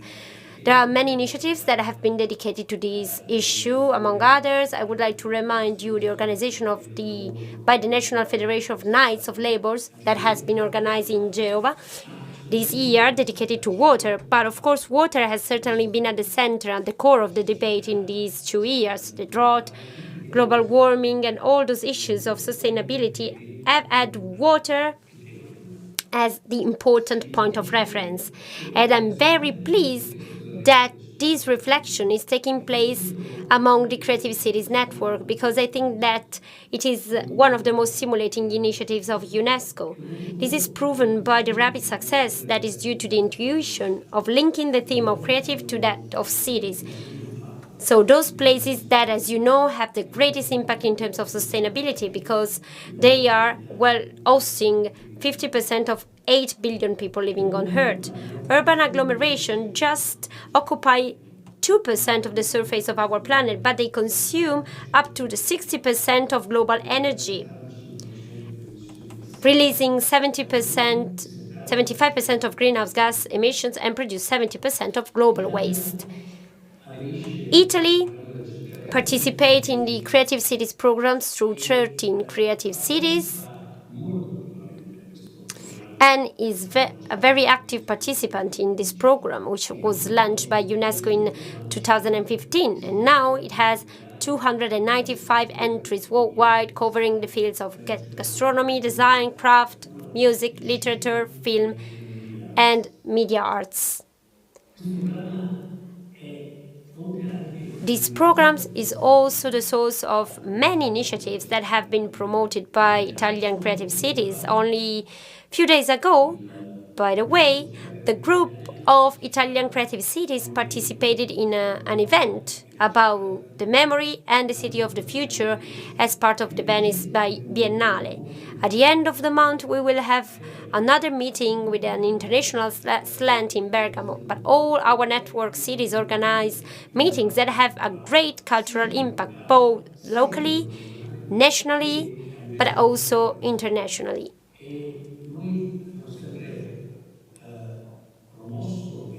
And we have always promoted and adhered with great conviction to those initiatives. Personally, I believe that this represents a way of giving cities an important role and visibility in order to promote and foster the competitive advantages and the deep cultural elements which distinguish every single city. Biella, for sure, is a city that had deserved to be a protagonist of the creative cities for its cultural dynamism that it is witnessed by the various foundations active in the area, for the highly successful entrepreneurial activity, which is reflected in the international renowned brands. But it also represents an ideal place to talk about water and the future of water, because water is life, and it is life in many ways. The first living forms would not have developed without this element, which covers 2/3 of the planet, and that has been present since the earliest stages of the formation of the Earth, which, I remind you, is the only planet in our solar system where water exists in liquid form. Water is a simple little molecule made of 3 atoms. But over billions of years, it has shaped every corner of the earth. It has carved out valleys, eroded mountains, furrowed the course of rivers, and it has also had, and still has, a great cultural impact. It is at the core of religious rituals, of the myths, such as the universal flood that submerged the whole fallen humanity to give birth to a new world through water chaos. Water has been loved and desired, but also feared when it was thought to be harmful to the health of people, and its sparing use was recommended. It has conditioned human settlements over the millennia and favored the birth first of cities that managed the irrigation system necessary to the Neolithic agricultural revolution, and then of the first great political organizations from Egypt to Mesopotamia, from China to India. But water is also a source of energy. In traditional societies, the primary driving forces were human and animal muscle power, wind, and above all, water. Hydropower, through the various types of mills that have been invented by human genius, has been used for all the needs of life: the grinding of grains, the processing of timber, the working of metals, minerals, but also the production of ceramics. Energy produced by water also played a key role during the Industrial Revolution. The new textile industry, dating back to the 19th century, were highly dependent on water. And the example of Biella in this regard is symbolic, as shown by the location of the city's textile district along the Cervo River, according to a pattern that is repeated in the adjacent valleys, but which is also repeated under the same condition throughout northern Italy, from Veneto to Lombardy to Piedmont. Biella also reminds us that water continues to represent one of the primary sources of power production. Power production is in our country is linked to the construction of numerous dams and hydroelectrical reservoirs that today are under pressure for the drought caused by the climate crisis, which limits its use for energy purposes, but that in the past represented one of the greatest sources for wealth for cities. I remind, for example, you that the level of the hydroelectric reservoirs was the sources of the so-called Ambrosian income in Milan, and the level of those basins was looked at to determine the city's wealth, so that it represents a precious resource, but one that must be managed with an awareness of the risk involved in its exploitations. As the Vajont disaster, whose 60th anniversary was celebrated on 9th of October in the presence of the President of the Republic, Mr. Mattarella, reminds us. So, water today is at the core of the world's concerns. Many wars have been and are being fought to control the water supply. Climate crisis and environmental emergency are jeopardizing the availability in many areas of the planet. And the 2030 Agenda on Sustainable Development deals with these extensively in Goal 6 regarding the generalized provision of drinking water and sanitation. But water also contributes to achieve other goals of the agenda, such as those related to fighting poverty and hunger and improving health. Much progress has been made in recent years, but as was certified by the World Summit on Sustainable Development Goals held last month in New York during the UN General Assembly, much remains to be done. And the agenda lags behind the 2030 deadline, also including goals of the water target. In this framework, UNESCO plays a significant role through the Intergovernmental Oceanographic Commission, promoting international cooperation among its 150 member states, marine sciences, to improve the management of the oceans, coasts, and marine resources. The World Water Assessment Programme, based in Perugia and financed by Italy, which produces an annual global report on the state, use, and management of the world's water resource. UNESCO also contributes with biosphere reserve, geoparks network, and natural sites on the World Heritage List. These are all initiatives aiming at protecting environment and its component. The challenges about water, as I think will emerge strongly during these 2 days of debate, are all round challenges. They concern environmental emergency and climate crisis, the protection of landscape, the fight against hydrological instability, conscious and sustainable consumption, but also new lifestyles that take into account and consider the scarcity of good adaptation and mitigation, global warming, irrigation and food production, and the fight against desertification. Beyond those challenges of water, we perfectly know that the motivation for a substantial part of the migratory flows we have been witnessing for several decades now hard to be found. UNESCO was founded at the end of the Second World War to contribute to peace among the people of the world through international cooperation in the fields of science, education, culture, communication, and information. Dealing with water, we have already seen, means trying to de-emphasize the global regional crisis linked to many critical issues that I just mentioned. Today, talking about water, we talk about peace, focusing on creativity to find sustainable solution to an epoch-making challenge of ensuring water for all. Thank you for your attention, and I wish you all good work.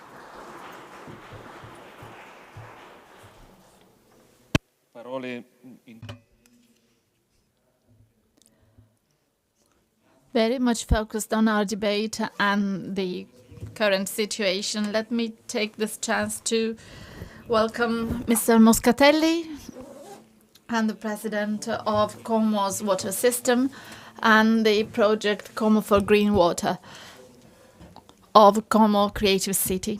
So, good morning. Thank you for being here. I now would like to share the greetings of the Goodwill Ambassador, Mrs. Merloni. Let me remind you that she was the protagonist of the launch of Fabriano, and she was also the focal point until 2017 when she was designed as Goodwill Ambassador. Fabriano also hosted in 2019 the annual conference of creative cities. That was basically the last annual conference before the pandemics, and a lot of cities were there. So let us hear from Francesca Merloni.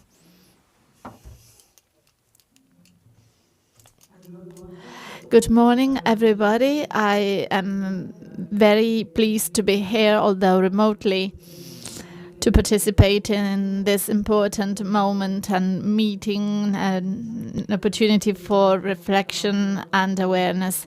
This is what I wish on all of you who are participating in the Biella Forum Creative Cities 2023. So my congratulations to the city of Biella, the mayor, the councillor, Mrs. Greggio, and to all the citizens of Biella for the contribution they are providing to the Creative Cities network.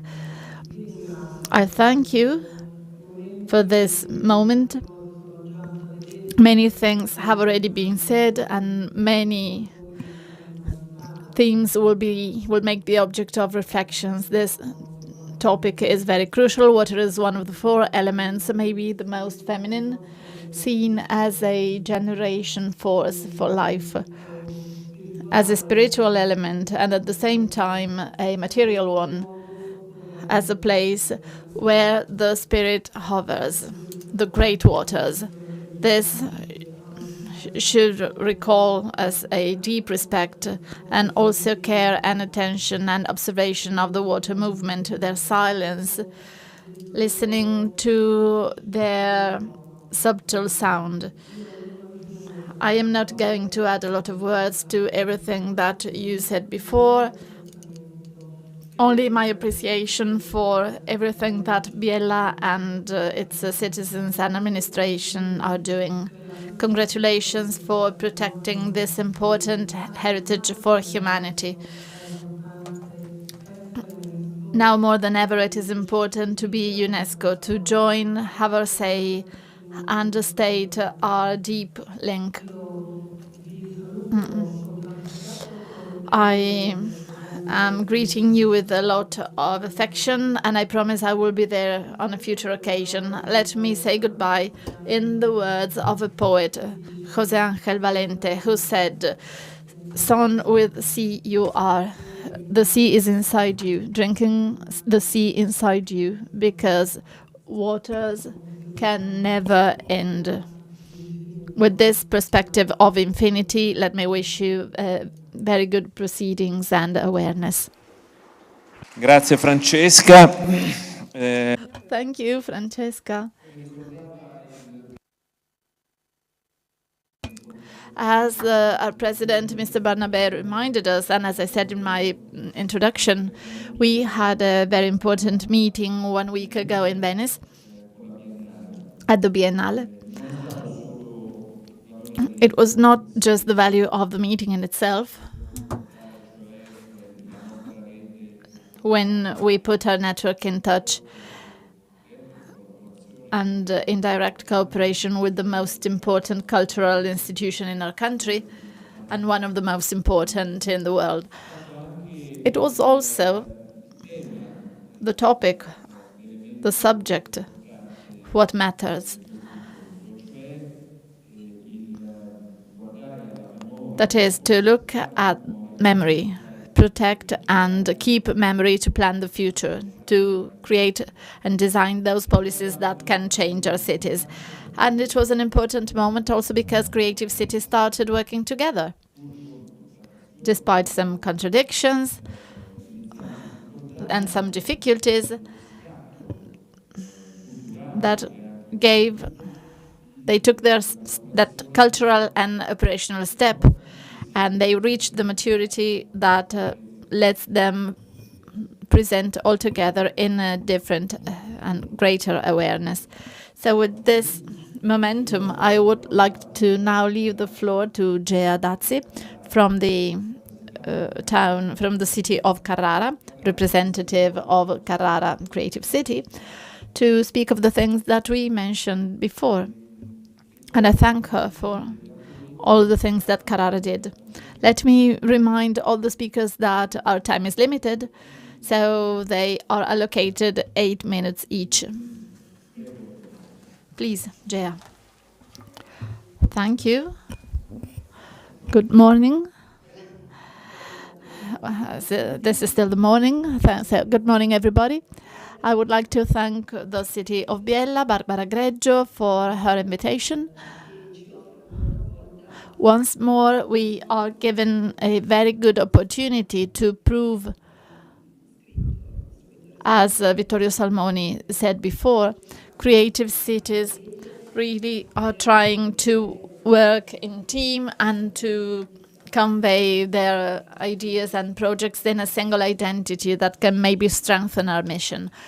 Carrara, as Biella, is a creative city by UNESCO for arts and for crafts and folk art. In our case, we work natural stone as marble characterizes our Appian Alps. It is one of the most typical rocks. It is known as the white gold, and it characterized the production and extraction activity in Carrara, but also crafts and arts for centuries, basically starting from the Roman period when extraction started, when the mining activity really started. But now I would like to mention also the blue gold of Carrara, that is our water. This is also one of the reasons why we were acknowledged as a UNESCO Geopark in 2015. This acknowledgement makes us proud, but also more aware of the importance of this great ecosystem that must be protected, and the administrations are in charge of this. As we can see in this picture, the Appian Alps are really a great water reserve. Most of it is drinkable, and they are developed in this phenomena that is the Appian karstysm.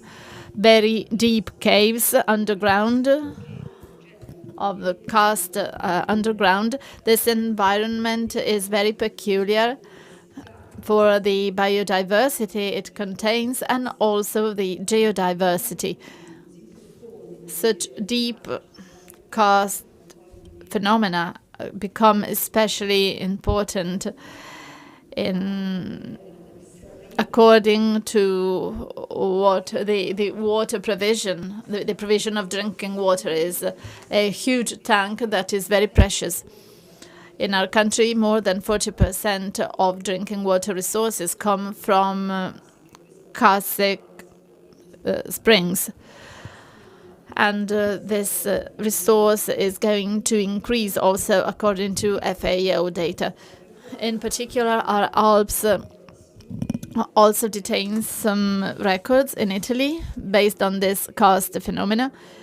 For instance, we have the entrance of Corchia, that is one of the widest karst caves, approximately 53 kilometers long.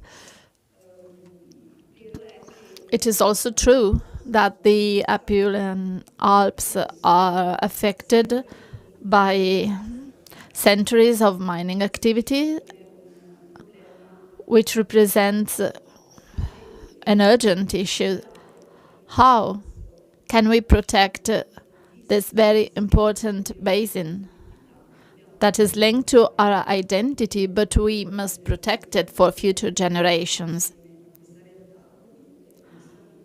so that we can also protect our environment? Of course, the City Council is also in charge of some initiatives for the protection of the geopark and our extraction basin. In particular, the implementation plan of our City Council has some measures for environmental protection.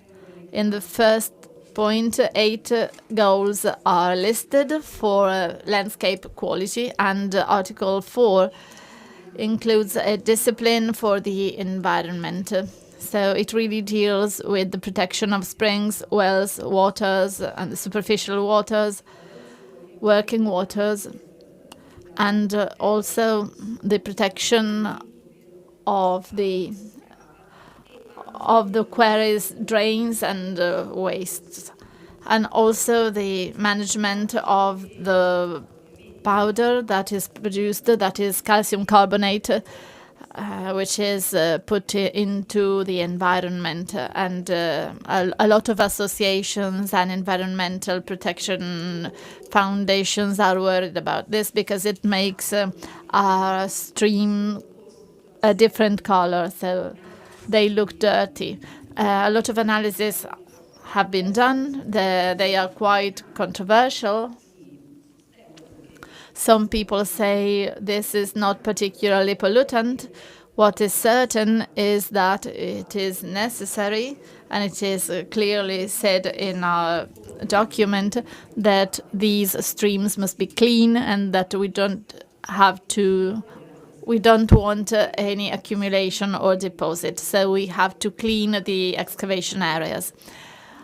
And our City Council is implementing some measures, such as specific certifications. We recently applied the EMAS certification, and some companies are complying. One of the initiatives is the reuse of this waste material. So in view of sustainability and circularity of the mining activities and the production activities, so that we can reuse these waste materials. The topic is very wide, and of course, if you are interested, you can find specific documentation on it. What I would like to tell you about, as I am the Councillor for Culture and Education, but Barbara said that before, all this must enter the schools, must be known to our students, pupils, and young generations. So we also have territorial initiatives that start from school programs and in our geopark. We also have cultural activities and initiatives that can help raise awareness on this. One project that I would like to tell you about, if we have a couple of minutes, I also have a video for you. It is the ALDA project. This was implemented thanks to an association that is very much active on the territory, the Oltre Association, based on an idea of the deputy president of this association, Elisa Marrone. This was designed in a wider project for some actions, which started in a museum of contemporary art, and the title is To Reconcile. So we really need to reconcile on delicate topics, the community with cultural agencies and the city council. ALDA means free water from the Apuan Alps, and it was introduced also in another project in our territory, that is the Open Studios project. On our territory, we have more than 100 open workshops that process natural stone, and they can be visited at some time of the year. So this is a circuit we would like to work with as a city council. And on one of these occasions, this project was presented. It includes a mapping of our historical fountains. In Carrara, we have these real monuments that were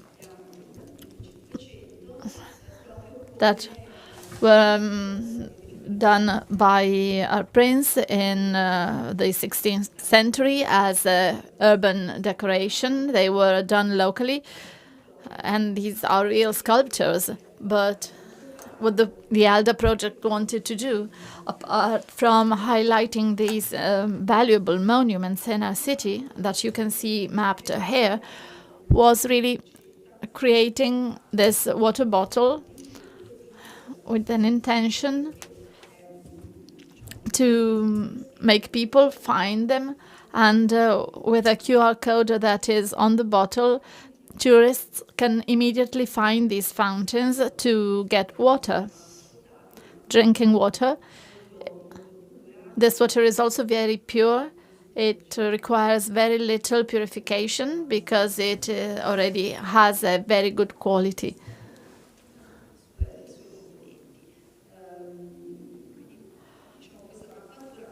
So this mapping allowed us to make our students or tourists know these fountains.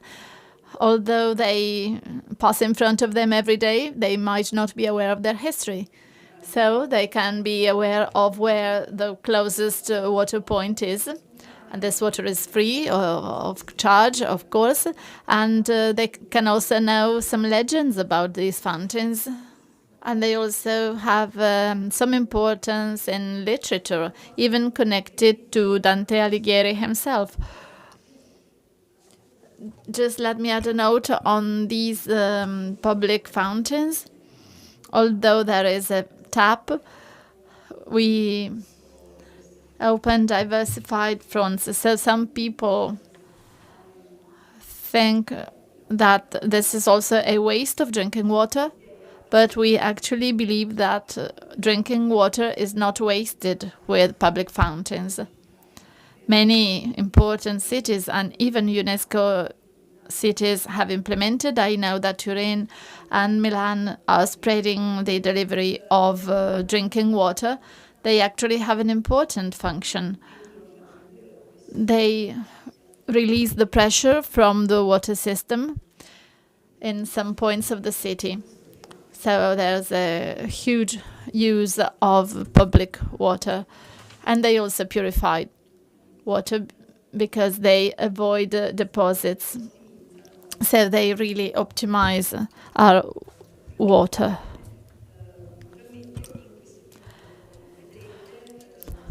In this video, you can see it. We have tried to highlight some anthropological uses in water, especially in the past years.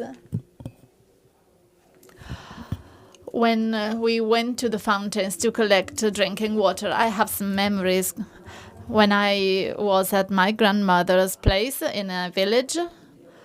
There was drinking water, but the water from the fountain was much nicer, fresher, and so I remember that we went to the fountain with a big bottle and we collected it because it was considered purer. So there was a difference between this and the water that we had at home. And the video tells a little bit about this anthropological aspect of it. Let's see the video. In casa l'acqua pochi la avevano, e usavamo quella della piazza. E abbiamo la fontana in Piazza Alberica, dei Leoni, che è stata ristrutturata da poco. Abbiamo la fontana del Gigante in Piazza del Duomo, la Sirena in via Cariona, che anche quella è stata ristrutturata da poco. E quando si usciva dalla messa, che c'era la messa, noi si andava subito alla fontana a bere. Cioè, per cui era un contatto diretto con questa fontana. Anche qui la mia nonna mi mandava a prendere l'acqua alla Sirena, perché l'acqua qui di Grazzano non cuoce i fagioli. Il perché non lo so, però io mi ricordo una mia zia che mi mandava a prendere l'acqua alla Sirena, proprio appunto per cuocere i fagioli, perché diceva che con l'acqua della Sirena i fagioli cuocevano meglio, ecco, diciamo. L'altra cosa interessante del ricordo dell'acqua sono i lavatoi. Qui in cima a Grazzano, dove c'era la scuola materna, lì c'era un grosso lavatoio, bellissimo. Me lo ricordo molto bene perché mia mamma ci portava me e mie sorelle e ci portava con questo carico di panni in questo grande lavatoio, perché era grande il lavatoio di Grazzano. C'erano questi due vasconi centrali con delle vaschette distaccate da queste due vasche. Le donne parlavano, si raccontavano dei figli, dei mariti, cosa fai da mangiare oggi, e mio marito è noioso perché non gli piace questo. Io mi ricordo mia mamma quando aveva finito di lavare tutti questi panni, che ci metteva dentro la vasca, ci spogliava, ci metteva dentro la vasca, ci lavava, ci sciacquava i vestiti che avevamo addosso, li metteva a asciugare e ce li rimetteva per andare a casa. Io mi ricordo da bimbetta quando la mia mamma mi diceva non avevamo l'acqua in casa perché insomma si faceva un po' alla meglio, si andava a prendere l'acqua per bere e andavo sempre in Piazza Alberica. Si andava in Piazza Alberica, si prendeva l'acqua bella fresca, si andava, si beveva quest'acqua che era una cosa per noi non plus ultra, insomma, ecco, come posso dire. E venivano la gente a riempirsi con le macchine, ma fino a non so quanti anni fa, anche che avevano già l'acqua in casa, veniva tanta gente a prendere l'acqua e se la portava a casa.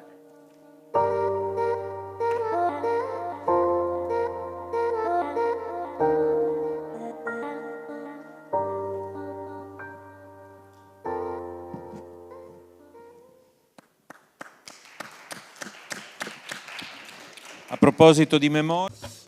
And still about memory, thank you, Gea, for your story.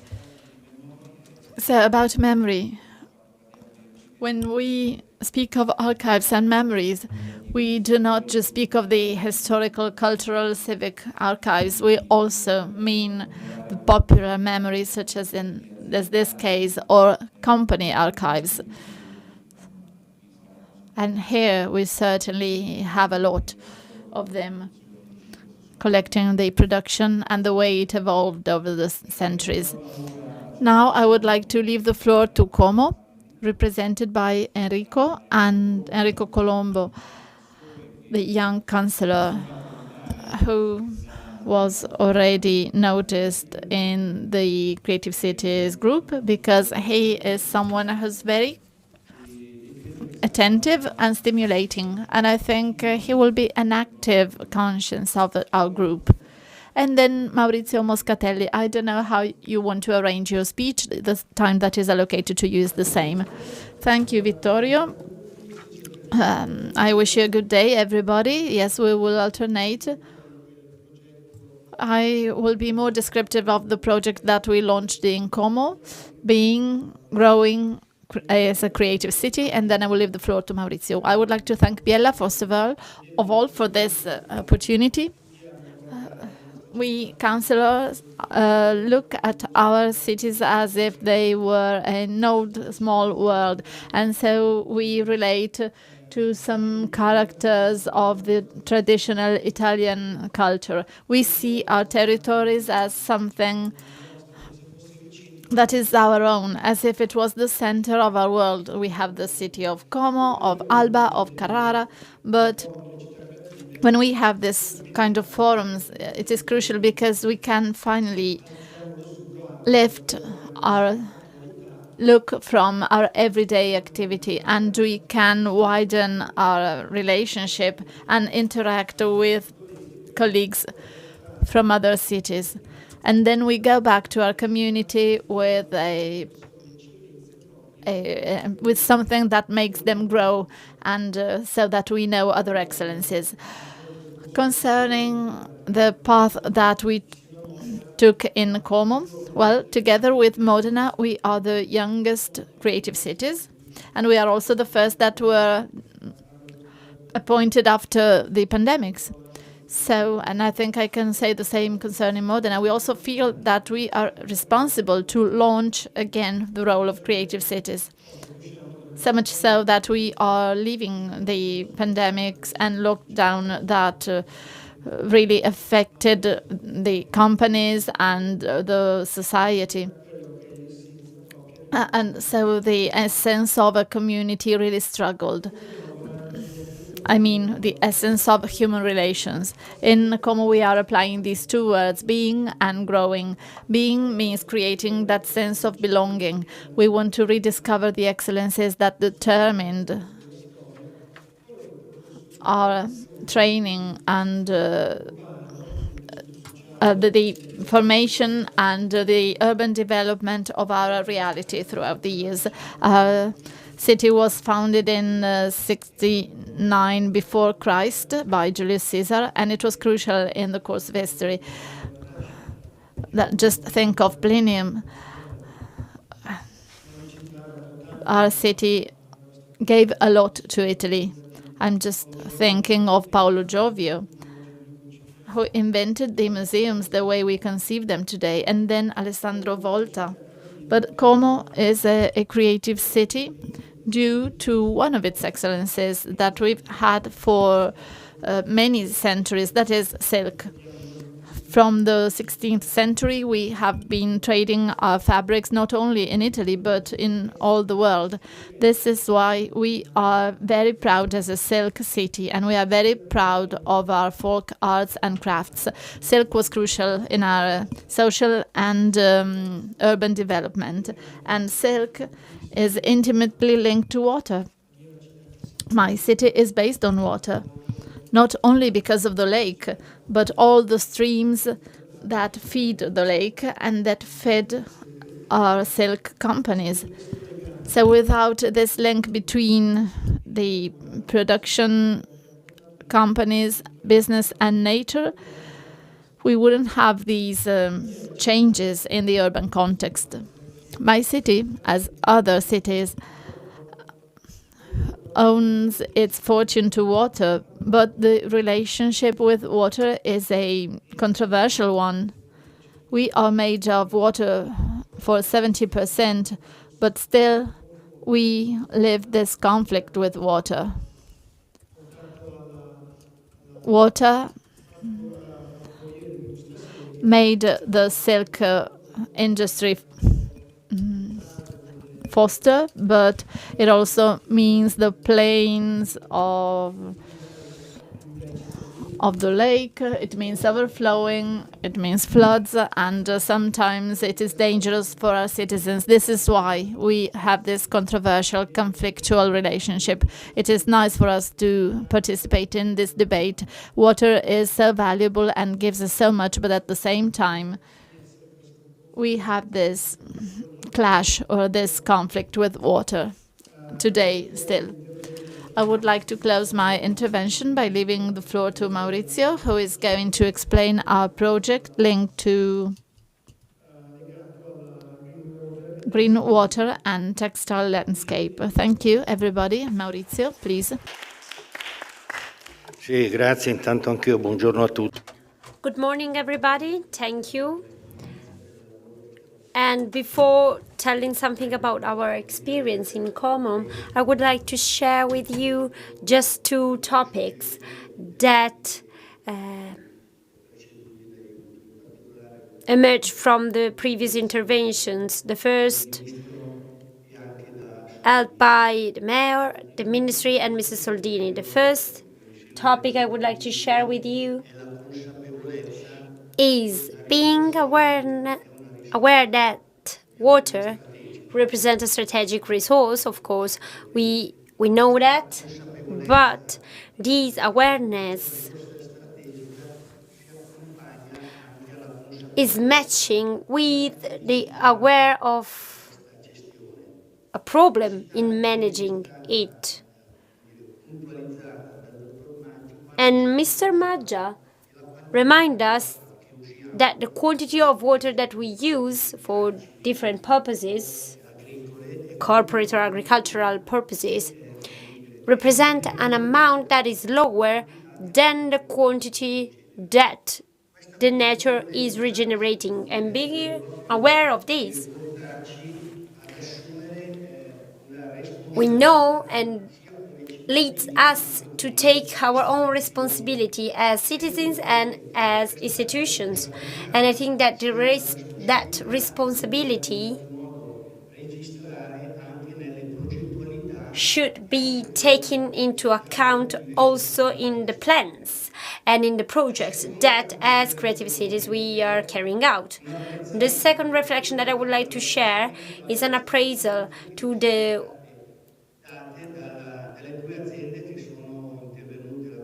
I would like to thank the two companies, Vitale Barberis Canonico and Maggia, because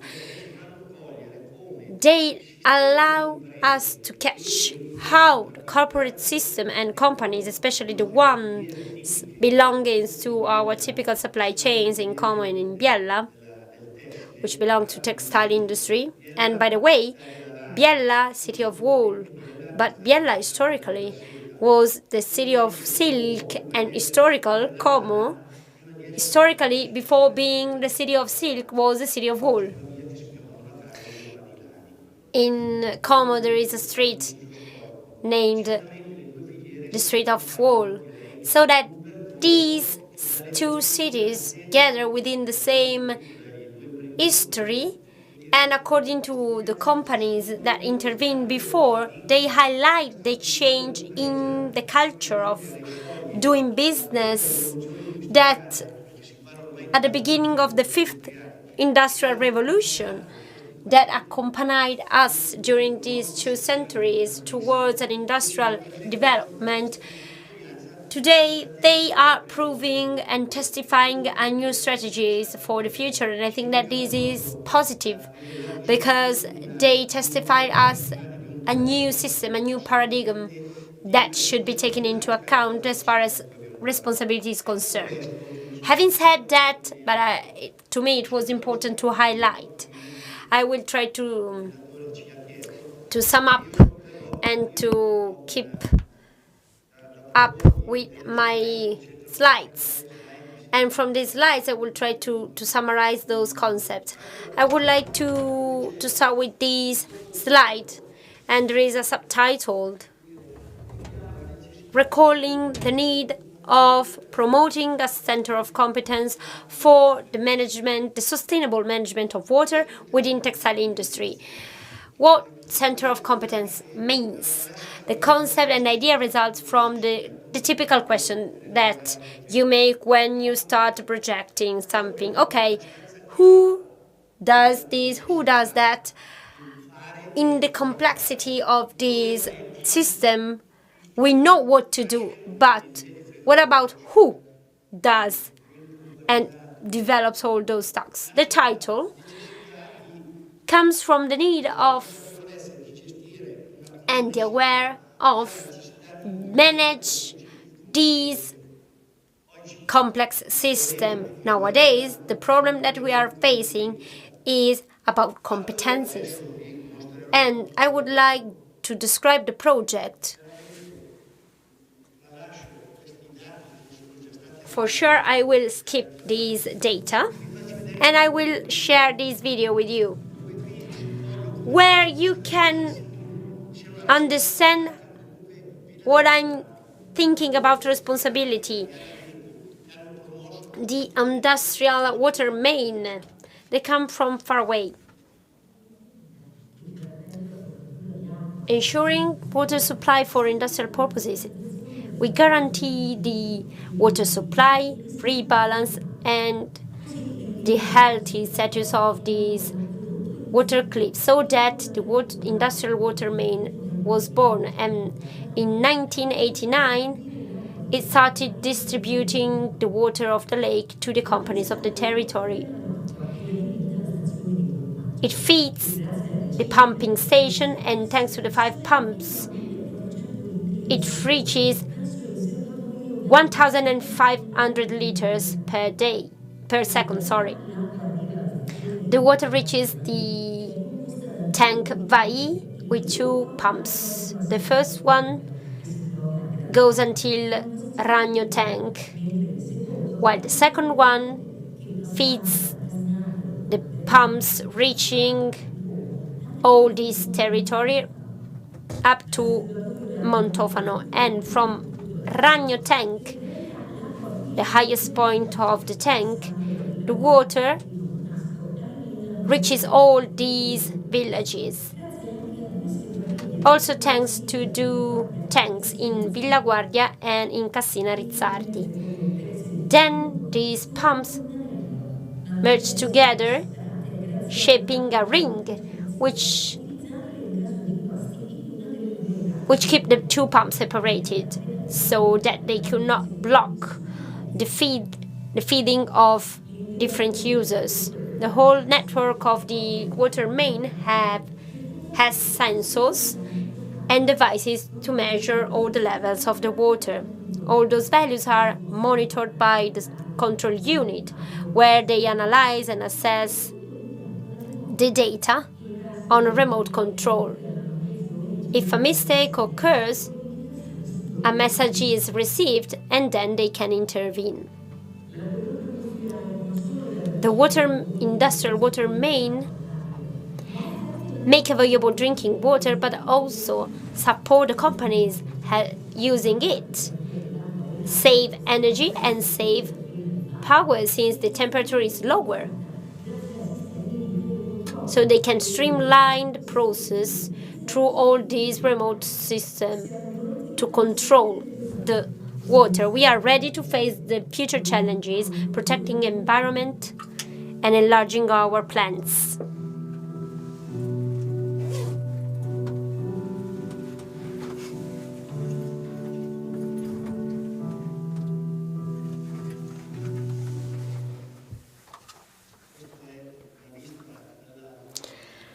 This is a photograph of the Ariana purifying plant. I'm talking about industrial water main because these are the 2 partners promoting these initiatives within the Como Creative City network.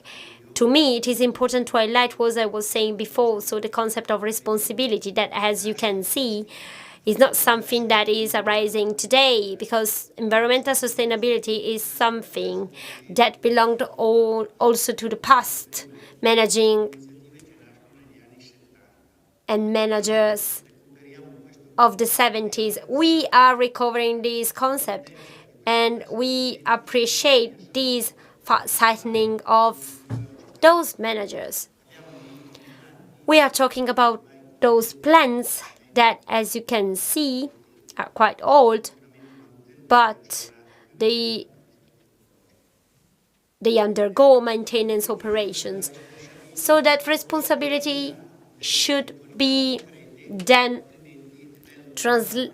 should be taken into account in a concrete way, facing the reality that is offering many, many problems to us nowadays.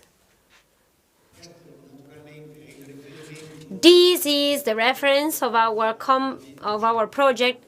In particular, we are dealing with objective number 6.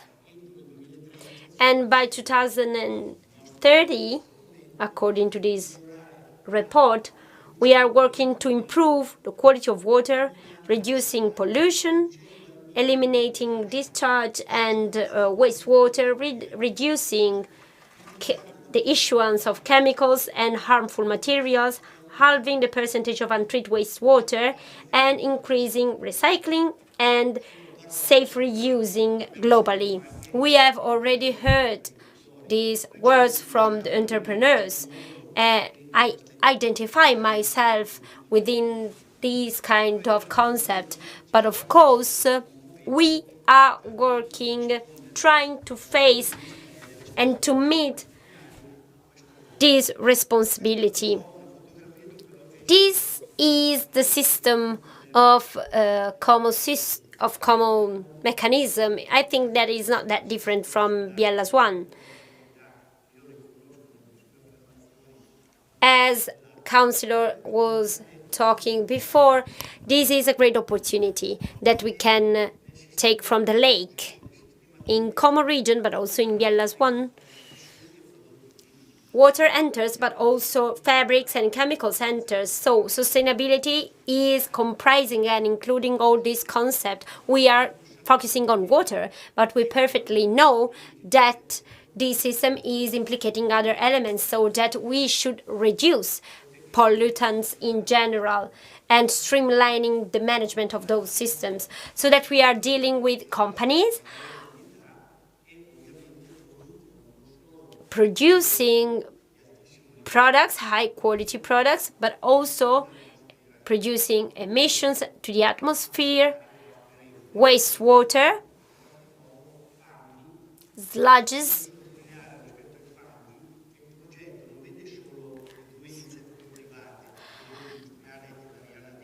and this project does not envisage just those two private projects, but this system implicates also Como Aqua, which is a public body. This is to stress the attempt to stay together, to create a common system, also at an operational level. We produce solid waste, and then the system enters the market with the end product. Excellent end products. Okay. Well, I should end. This is the project, implicating many partners. We were talking about competencies. There are about 15 partners within the project, because the project started by a competence assessment. And competencies forced us to interact with, for example, 3 universities, with a technological hub in Portugal. This is a European project, so that the participation is enlarged to foreign bodies. There are some companies participating in the project, and this is the tender that we won, with more or less 5.5 million euro. And again, the distribution result by an assessment of competencies, so that we started just 1 month ago in carrying out this project, reaching those goals. But the main goal, as far as we are concerned, is the PFAS, that are highly used in textile industry, and microplastics. The objective we are trying to reach in 48 months, this is the time lapse that Europe gives us to carry out these plans, is to reduce micropollutants and microplastics in water and in sludges, so that the importance of the relation with Como Aqua, reusing water, not to issuing the water, and eco-textological assessment of water. These are the goals that we are trying to reach. These goals are concrete, so that we are investing in competencies, which represent the premises for this project, but also in technique, in technology, in innovation, and this is an important challenge. Thank you very much.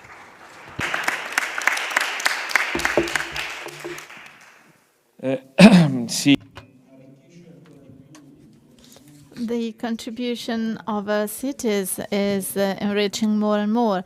We have a lot of projects that will be a part of our heritage. And now I would like to leave the floor to Mrs. Nataloni, Councillor for Culture and Beauty in the City Council of Fabriano.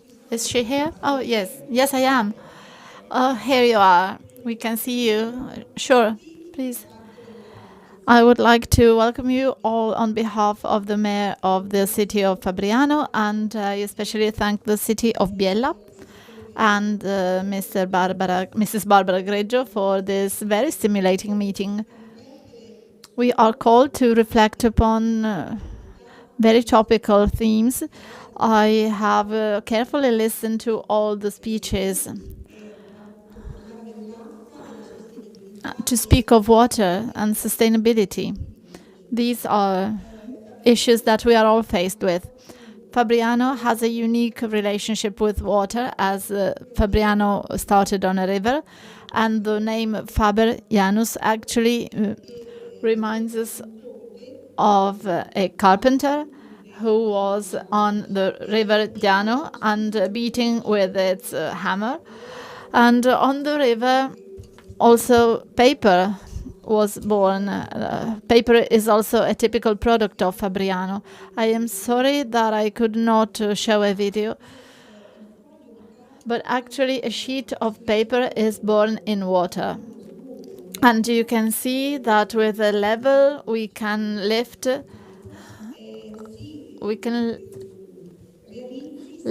and a sheet of paper becomes reality. So water and paper is a perfect match.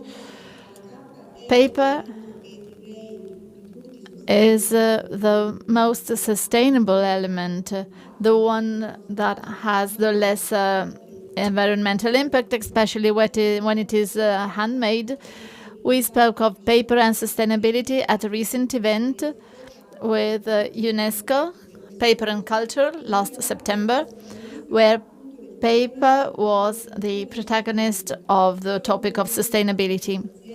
There were also companies, businesses that produce paper machines, and nowadays that paper is also industrial. It is not only handmade, but it is produced with machines that have a very low environmental impact, close to zero, because they aim at decarbonization. And this is also what the businesses in our city had to do to adapt to the current needs. So with these machines, we aim at curbing the consumption of water and optimize the use of water and of energy. Sustainability, therefore, is a crucial topic also in the modernization of our industries. They are trying to adapt production to the needs and requirements of lesser environmental impact that we have today. Fabriano is still producing handmade paper of very high quality and paper for aquarelle that is particularly appreciated. For watercolor, we have an international festival in Fabriano, and there are also watercolors produced in Fabriano, and people come from all over the world. And paper for watercolor is only made in Fabriano. So these artists can only paint this paper that is still made by cotton and water. So natural fibers As it was said this morning, we do not have nanomaterials that might pollute or have an environmental impact. Water is the symbol of our city. In the iconic image that is also shown on our sheets of paper, there is a fountain to convey this meaning to the link between water and paper. And as Carrara said, we have beautiful fountains, not only the central one, but many that remind us of this link between water and paper. Fabriano is not just paper. Fabriano has some mechanical businesses, and we've had them for a couple of centuries. And this industry that is now evolving is currently assessing and evaluating projects for the production of machines that have a very little environmental impact.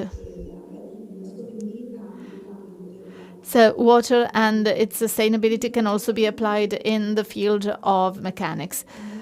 These topics are very important for our country, for our city, They are also included in our development plan, and we have a very ambitious project that we are pursuing with all our energy, is to create an international paper museum where we might host valuable historical documents. And so I would also like to join the archive topic. Our historical memory must be the basis of what is used for automation and future development. So all our projects turn around paper, mechanics, and they are always supported by the pillar of sustainability. So it is very nice to have a dialogue on that. And as our ministry said, we really need to set a cultural model of saving energy and water, a proper community lifestyle that can really leave us with a sustainable world for the future generations. And these meetings are particularly stimulating and inspiring, because with this we can suggest new ideas for innovation and also for other countries and cities. I thank you for this opportunity, and I am particularly proud of belonging to this network, because with these cultural exchanges I think we can all then bring home some contributes that other cities have shared with us. Thank you. Thank you, Maura. Thank you for your witness and also for reminding us about the Paper and Culture event in September. That was the start of a new season for Fabriano Creative City and its network.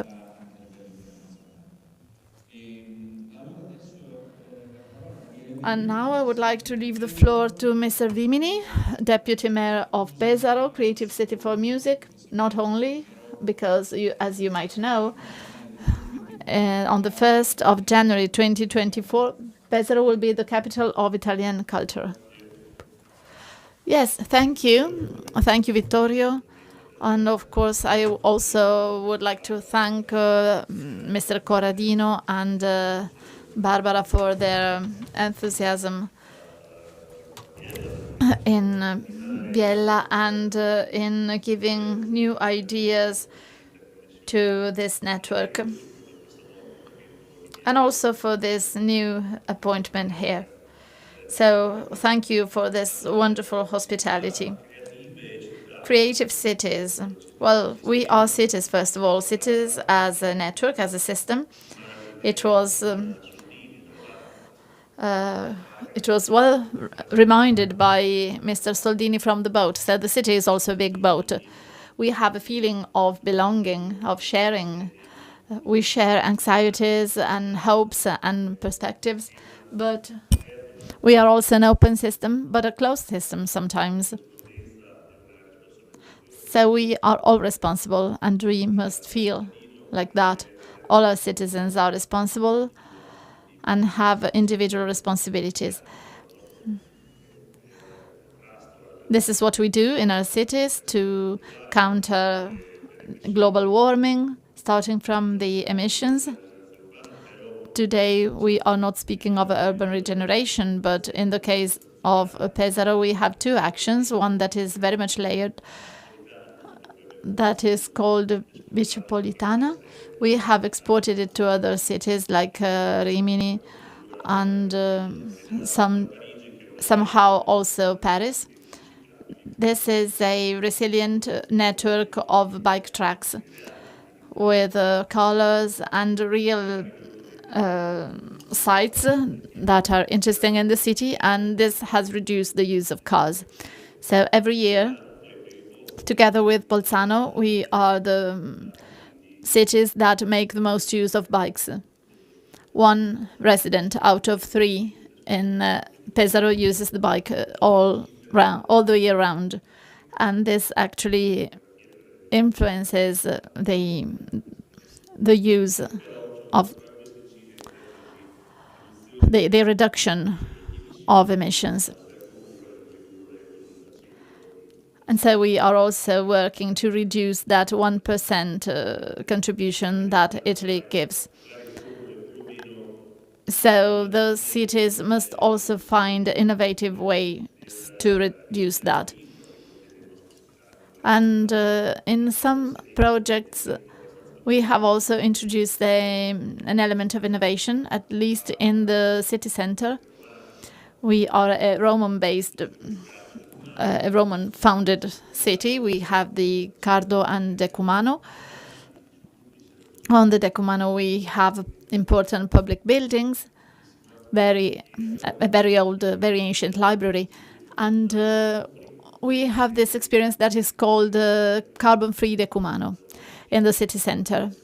We exploit the condensation ring and the river, and also the temperature difference between the surface water and the groundwater. And with this, we are making this ring that will allow in the future maybe to rework iron. We also would like to involve private buildings for the issue of warming, so that building warming can also, so that heating can also be sustainable. But we are also an observatory, a weather observatory. Valerio is one of the oldest, so we have a very good continuity in Italy with other cities, and we insist on Ossisuri, that are our public gardens. And I would like to thank those who came before us. They were created in the 19th century. We also have the Royal Observatory 4 years ago on the beach of Pesaro. That is a great place. There was the first deposition of eggs of the turtles. So it was the northern case ever reported, and we were happy about that. We also had the association to make the eggs open, maybe also helping the nest a little bit. But that is a problem. If turtles that are present in the Adriatic Sea can now nest at the level of Pesaro, well, that means that the climate is really changing. We were only beaten by Jesolo, which means that the heat is going up, and we have to consider that. So the sea is warming up, and last year we worked with Umbria, with the municipality of Gubbio. Pesaro had an effect of very hot water, as our ministry and Mr. Soldini also reminded us, which generate these storms that do not end. There's in an exchange of cold and hot water. The water that goes up is so hot that it self-regenerates, and there's an amount of water that it is hard to forecast, also on the coast. And it is nearly impossible to manage. Then we have very little distance from the beach to the mountains, no more than 40 minutes by car, and so we were faced with this phenomenon, and we saw the tragical effects of it also in the province of Ancona and Senigallia. And that is more or less the same thing that happened in Romagna in May. All this to say that we are introducing these topics in our actions. It is important to dialogue with other cities and to create a network. We have made at the monastery of Fontanellana that dates back to the year 2000. There we had the first meeting of the Cultural Capital program. So 50 towns in the province were involved, and each of them will be the capital city for a week. This monastery has an incredible history. It has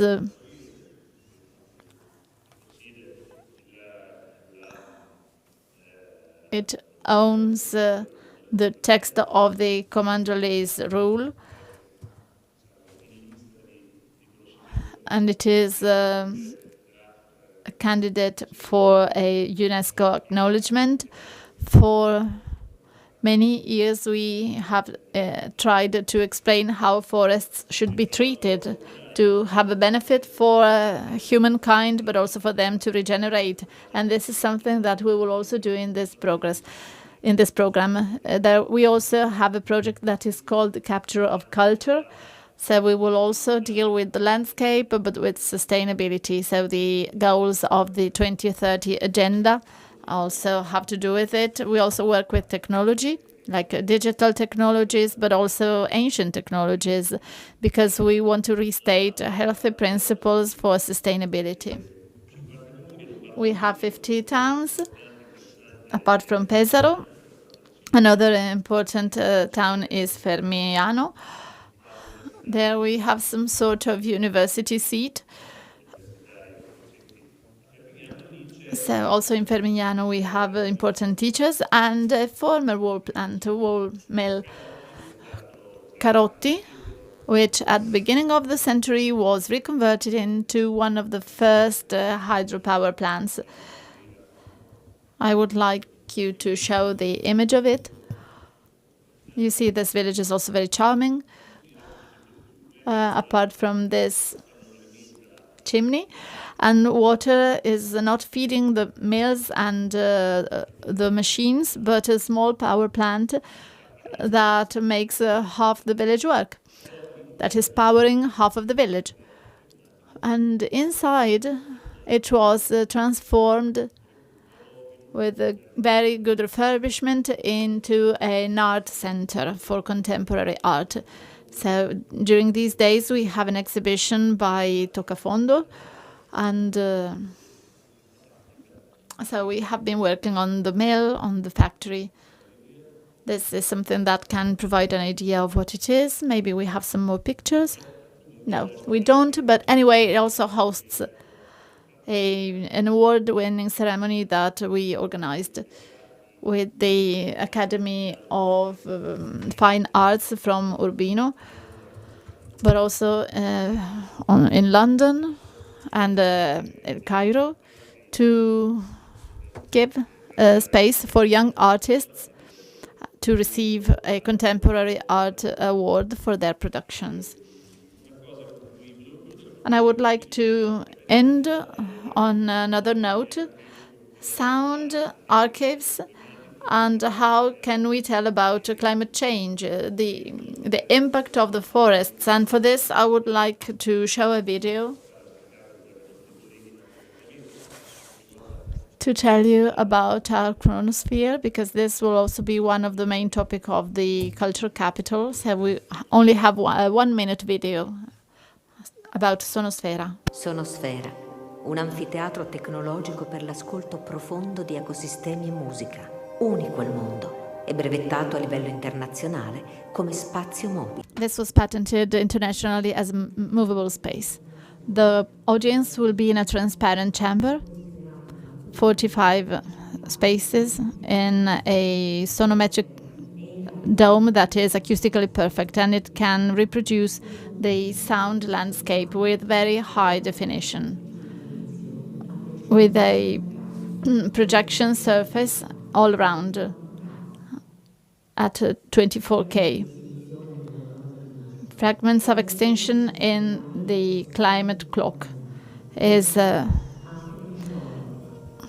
in contaminated landscapes. This is how Pesaro launches a message on the global crisis of biodiversity and the ecological transition that is now very urgent.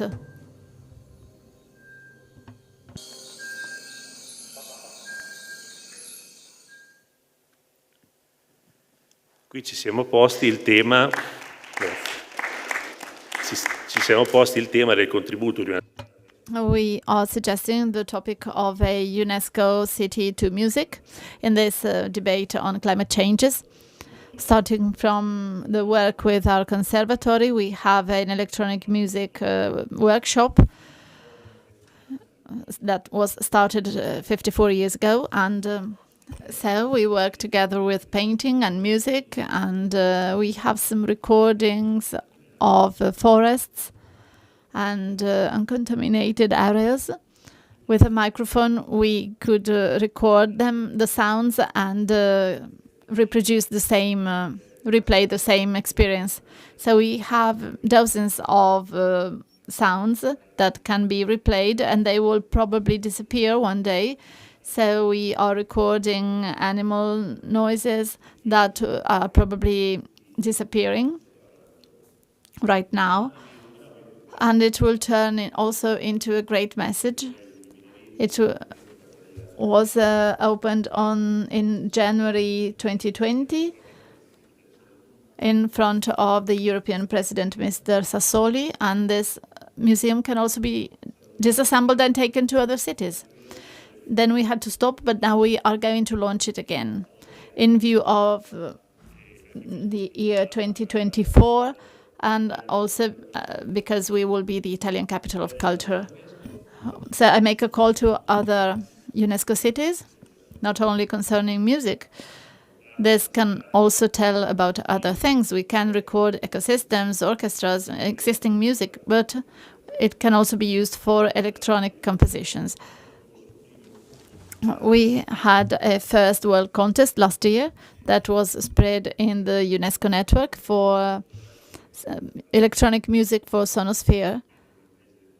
It has to be done in different countries, but then in the theater you can have the sound from every direction. There was a strong participation, and this year we also had an upgrade. The contest will be done together with Paris and Milan. So there will be a first stage in Pesaro.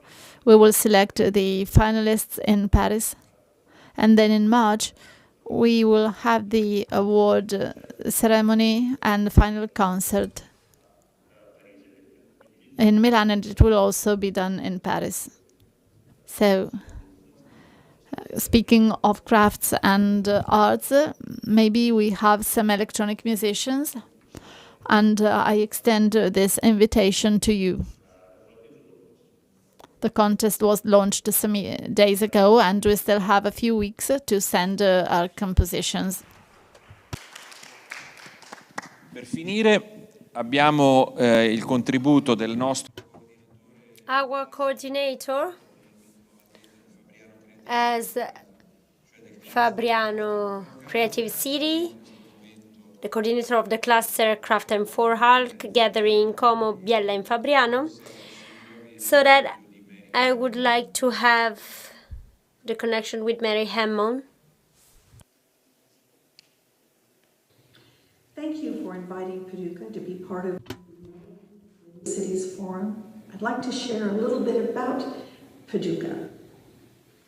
Rivers are at the very core of life in Paducah.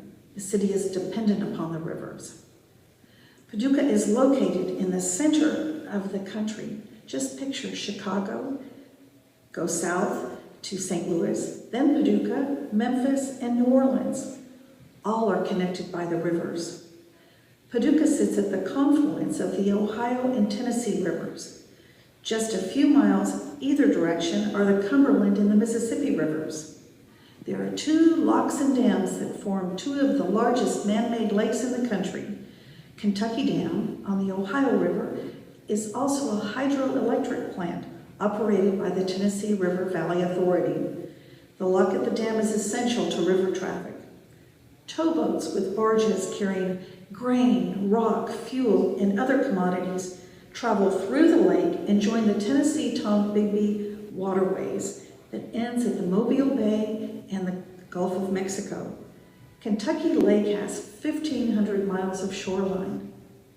The Twin River, the Cumberland River, is dammed to form Lake Barkley. The dam is operated by the U.S. Army Corps of Engineers and was built for navigation, flood control, and hydropower. There are 4 power plants in the dam. Between the lakes is an area called Land Between the Lakes, and it is a national recreation area operated by the National Forestry Service. Formerly a UNESCO Biosphere Reserve, the 170,000 acres serves as a demonstration site for public land management, outdoor recreation, and environmental education studies to develop best practices. The inland rivers provided a mode of transportation for westward expansion. The fresh water, rich soil, and abundant wildlife were attractive to sustain life. River transportation brought people to Paducah to trade and conduct business. Successful business led to healthcare and hospitals being built. These assets continue to support the town. The location of the city and its services led to pioneers and immigrants who settled here and brought culture from their home countries. They traveled with only their most needed and prized possessions to make a new life. Cloth was precious. When worn clothing was reused until scraps were pieced together to make a coverlet, layers were added for warmth and stitched together, following the style of the old European quilts, using stitches taught by family members and passed down through the ages. These quilts became historical documents to life in the pioneer days as women used the fabric to express themselves. This intangible cultural heritage evolved into a beautiful art form celebrated at the National Quilt Museum located in Paducah, and by the quilters who travel annually to Paducah for the American Quilter Society Quilt Week. Quilting opened the doors for Paducah to join the UNESCO Creative Cities Network. Sustainability is most important and is a way of life for the businesses, government, and nonprofit NGOs in Paducah. Sustainable development is led by these organizations and supported by Paducah Creative Cities, with advocacy, education, and promotion to statewide and national leaders sharing the importance of sustaining these assets. I believe sustaining development goal number 17, Partnership for the Goals, is an important goal. While Paducah Creative City programs focus on art, culture, and creativity, the organization is an important voice to support sustainability projects by becoming an advocate for the partners who have included sustainability development in their own business plans. This role takes on many functions. I'd like to use the past 7 days as examples as how the staff of the Paducah Creative City is supporting the sustainability goals. Yesterday, I spoke to about the UNESCO Creative Cities and Sustainable Development Goals to a lifelong learning class at the college. Then I did the same with the Leadership Paducah class of young professionals, and also served on a committee to review applications for Youth Lead, a program for high school students to learn more about their community. 2 staff members are part of a weekly mentorship program with students through the school system. The team of at Creative Paducah attended a forum with the candidates for Kentucky governor where priorities were addressed for arts and culture, but also discussed were projects concerning river, education, health, and economic development. Our voices are heard supporting these projects. The team worked with a sporting dog event at the West Kentucky Wildlife Management Area. This is the 78th Annual International Hunting Retriever Championships that filled Paducah's hotels and restaurants. But this is more than a sport. The club awarded 235 scholarships last year and 22 research grants for a total contribution of nearly $400,000. Paducah partners were in the state capitol last week when the Yeiser Art Center received the Kentucky Governor's Award for the Arts. The Yeiser Art Center hosts international competitions, a photography contest, and a fibers contest. Their current exhibit, Creative Cities Collaboration, supports Paducah's 10th anniversary as a UNESCO Creative City. The director of the Yeiser Art Center has taken groups of musicians, artists, and business people to the Jinju Biennale, the Menissus Ceramic Festival, and a visit to Fabriano. I attended a business advocacy committee where we worked with the Paducah Power Company on a plan for electric vehicle charging stations. Paducah Creative City is a partner in the Americans for the Arts, Arts and Economic Prosperity, a year-long program that's the only survey of its type in the U.S. to collect data from nonprofit arts and cultural organizations to gauge economic impact. The results were last week. This is the type of information UNESCO would like from UCCN members. Diversity, equity, inclusion is part of a strategic plan for the City of Paducah and this office.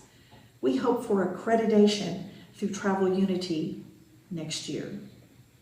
The Allied Health Program at West Kentucky Community and Technical College is essential to providing nurses to the two major hospitals.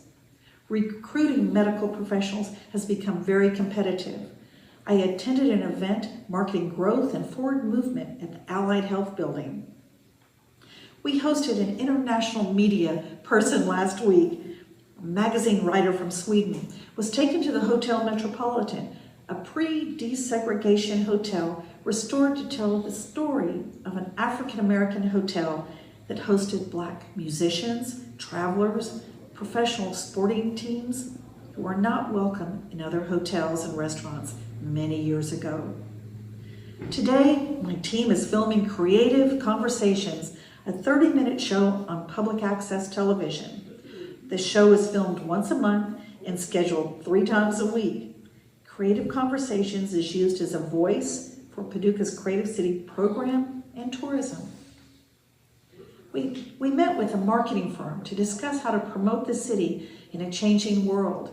We discussed what visitors are looking for in a community. The new generation of travelers want to know that they were visiting a city that is recycling, using sustainable energy and responsible products. They want farm-to-table restaurants. Communicating and educating restaurants and lodging partners is part of our responsibility. These are all actions that assist in reaching the sustainability goals. Paducah Creative City works through Paducah Convention and Visitors Bureau, the destination marketing organization that promotes the cultural assets of the city. Our grassroots efforts with stakeholders and partners are key to the success of the city. We help sustain the culture and the identity of the people, an important part of the city's quality of life. Thank you. Bene, abbiamo concluso. Okay, so Barbara, please take the floors. I would like to thank you. Thank you for giving us this opportunity to be here together and to study and to listen to these projects. We hope that Biella Forum will continue on this direction with this kind of initiatives, vision and scenarios, making available to everybody all these materials. to widespread and convey these messages to the whole network. Thank you very much. Thank you to all of you, because today it has been also interesting to listening to Como. I'm pleased because I have visited the city of Pesaro, and please, I invite you to visit the city, also the beauty, the memory of Carrara through the fountains. So thank you very much for being here. I think that we are protagonists of this network. Biella worked a lot on clean air, so the common point and the common goal is implementing some actions, taking on our responsibility that we are sharing today, but not just today. Thank you for sharing your projects and your expertise. Thank you very much. So I would like to give the floor to Mr. Andrea Rolando from Politecnico in Milan to end up with this forum, and he will present us and introduce us some study between water, nature, and artificial element of UNESCO landscapes. Grazie all'assessore Barbara Greggio, grazie a tutti voi. Thank you, Barbara. Thank you all. My speech is going to be very synthetical. I am going to try to put together some topics that were already mentioned this morning. So I think this could be useful to reason on, in general terms, on the value of water in the Italian landscape. And I have customized this more precisely on the territory where we are now. Can we just start with the slide presentation? Oh, I will. So this is my first slide, and the project in general concerns an activity that we have been doing with the Piedmont Regional Council, and it is some sort of ring between UNESCO sites in Piedmont. It is a cycling tourism in Piedmont between some heritage sites, such as the town of Ivrea. Others are sites that have an acknowledgement for their natural value, such as the biosphere and the parks. These are reserves that are acknowledged by UNESCO due to the special relation between man and nature. Then we also have the Savoy residences and other sites. So we thought that we could suggest a responsible tourism model that could allow people to reach these places with public transport, train or bike. Bike also allows us to go to minor places on the territory. So this ring is made of 4 rings. One starts in Avigliana and goes up to Oropa. The second one from Oropa goes through Biella and reaches Monferrato. And the third one from Casale Monferrato reaches Racconigi. And the last one goes back to Avigliana. So in this scheme, you can see the network of the rivers that are really the main network of our region. But the same can be applied to other regions in Italy.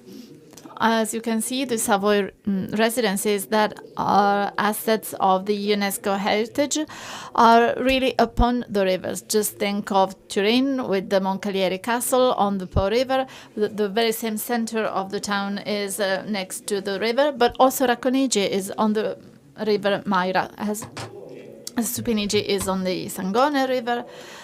The Castle of Rivoli is on the Dora, and Venaria is on the Stura, very close to the Stura River.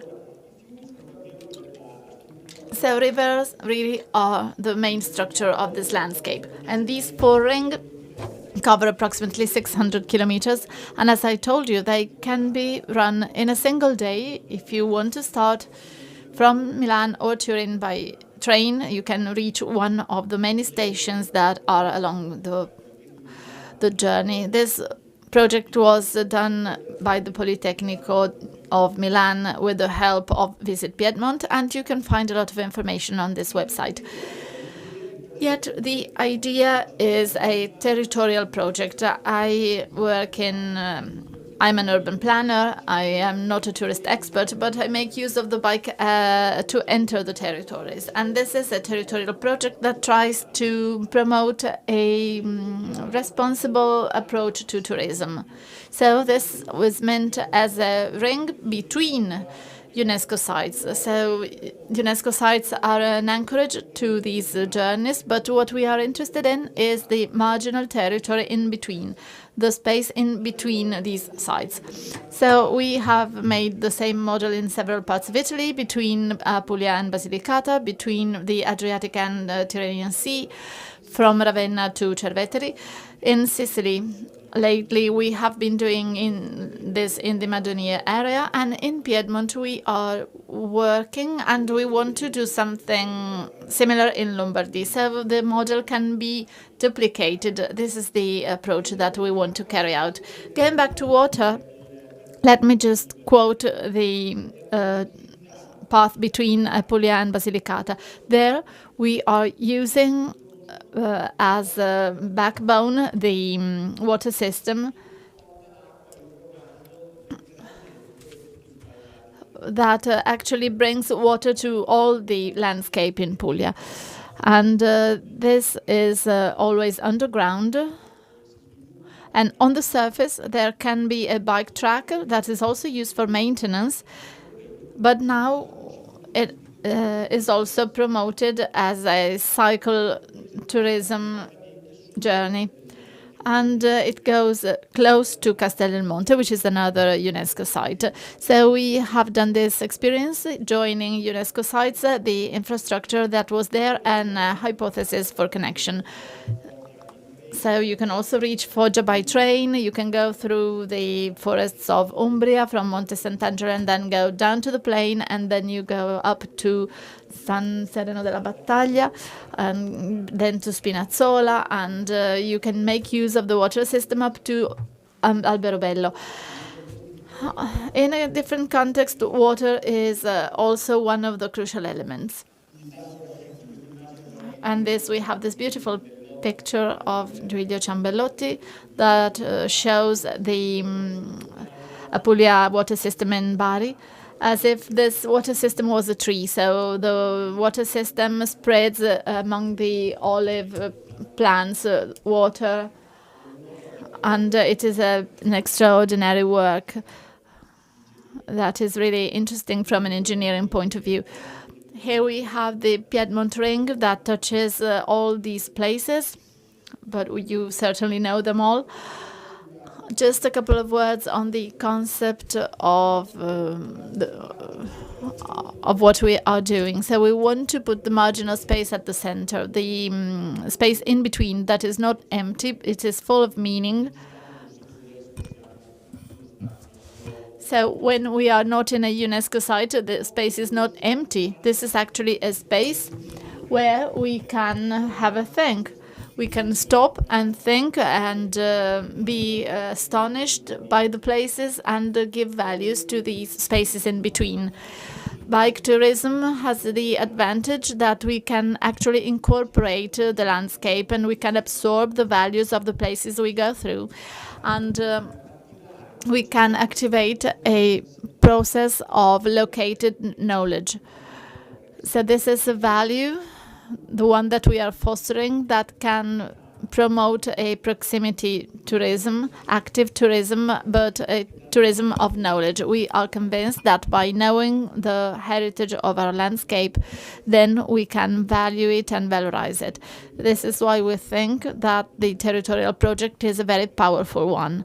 And it is very good for students from schools. It can make the inhabitants more aware of all their landscape, of everything they have. And they can also discover the hidden folds of it, to understand how it works. And to do that, intelligence, that means reading inside things to fully understand them. the goal of what I am presenting today is understanding what role can water have in this society. So I have cut the Piedmont Ring to compare it with water resources, and I was surprised myself to seeing how many places are linked to water. I will go through them quickly, but this is the ring, and all the pink squares are the railway stations.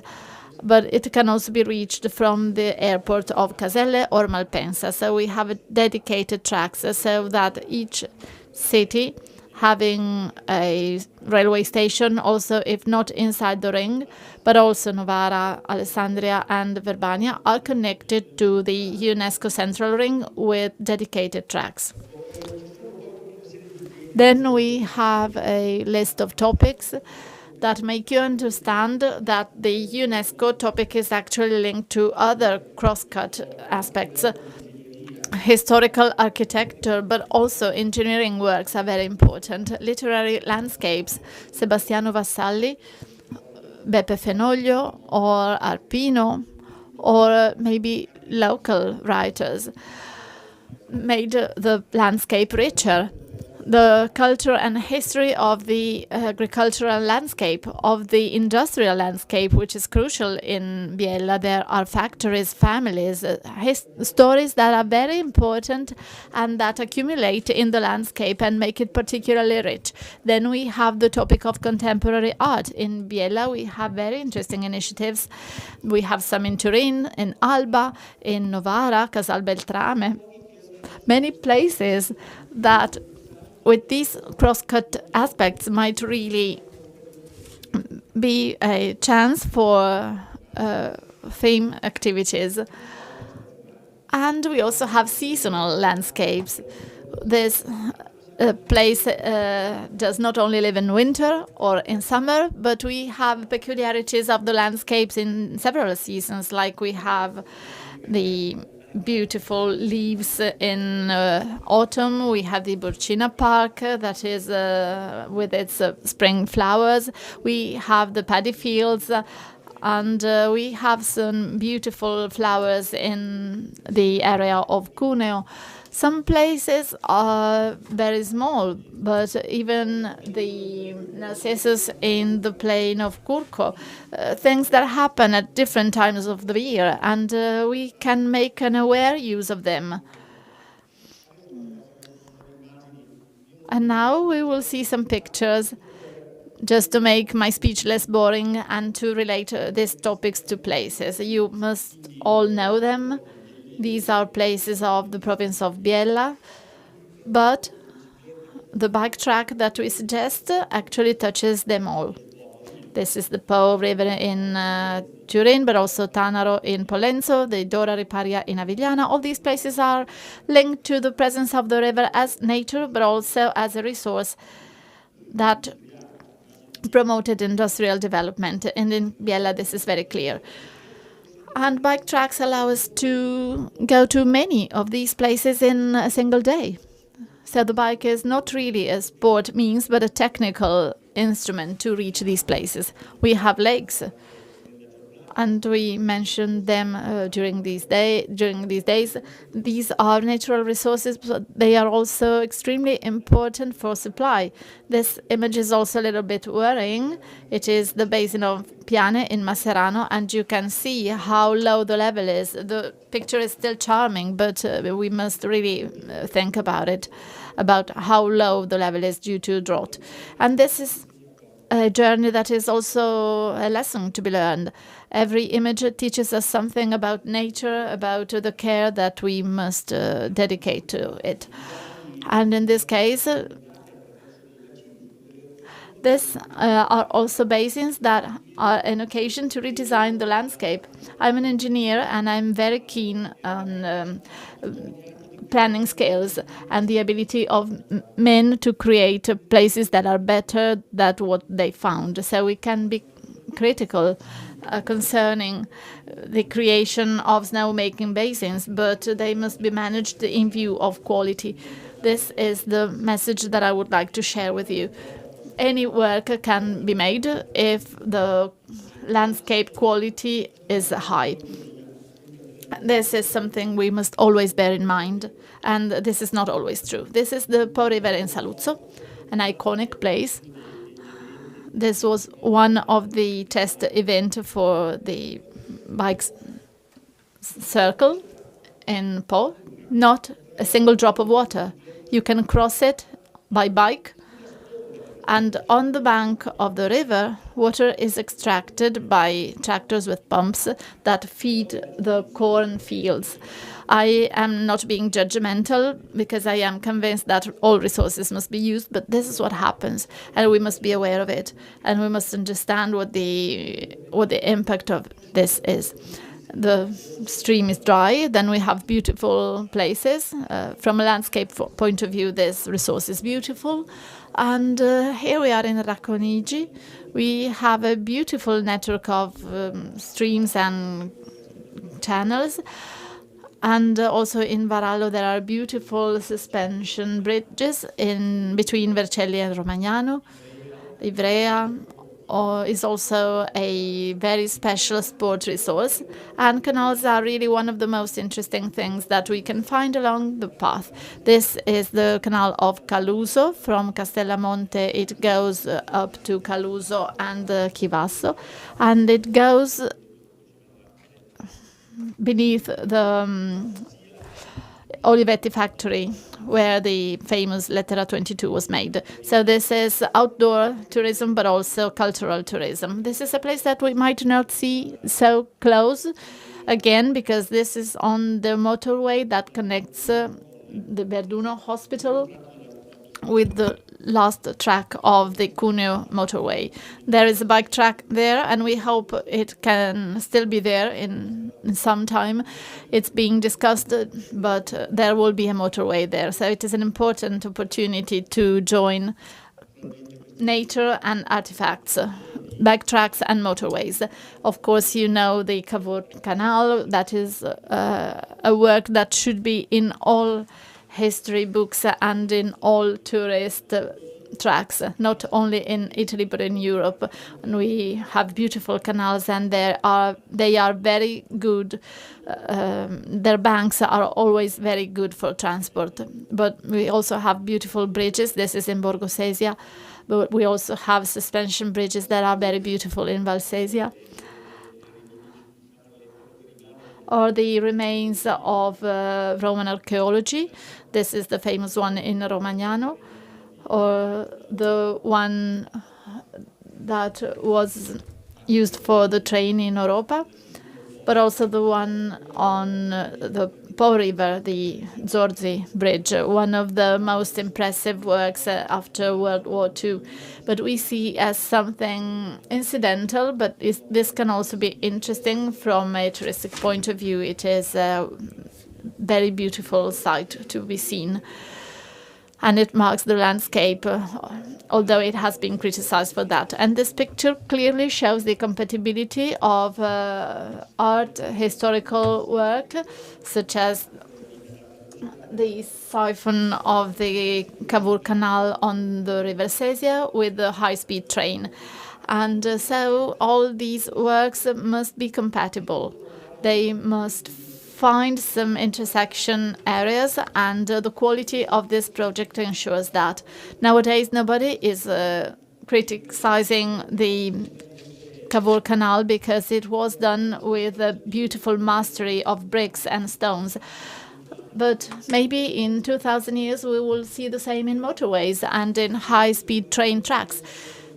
But we must pay that attention to the future.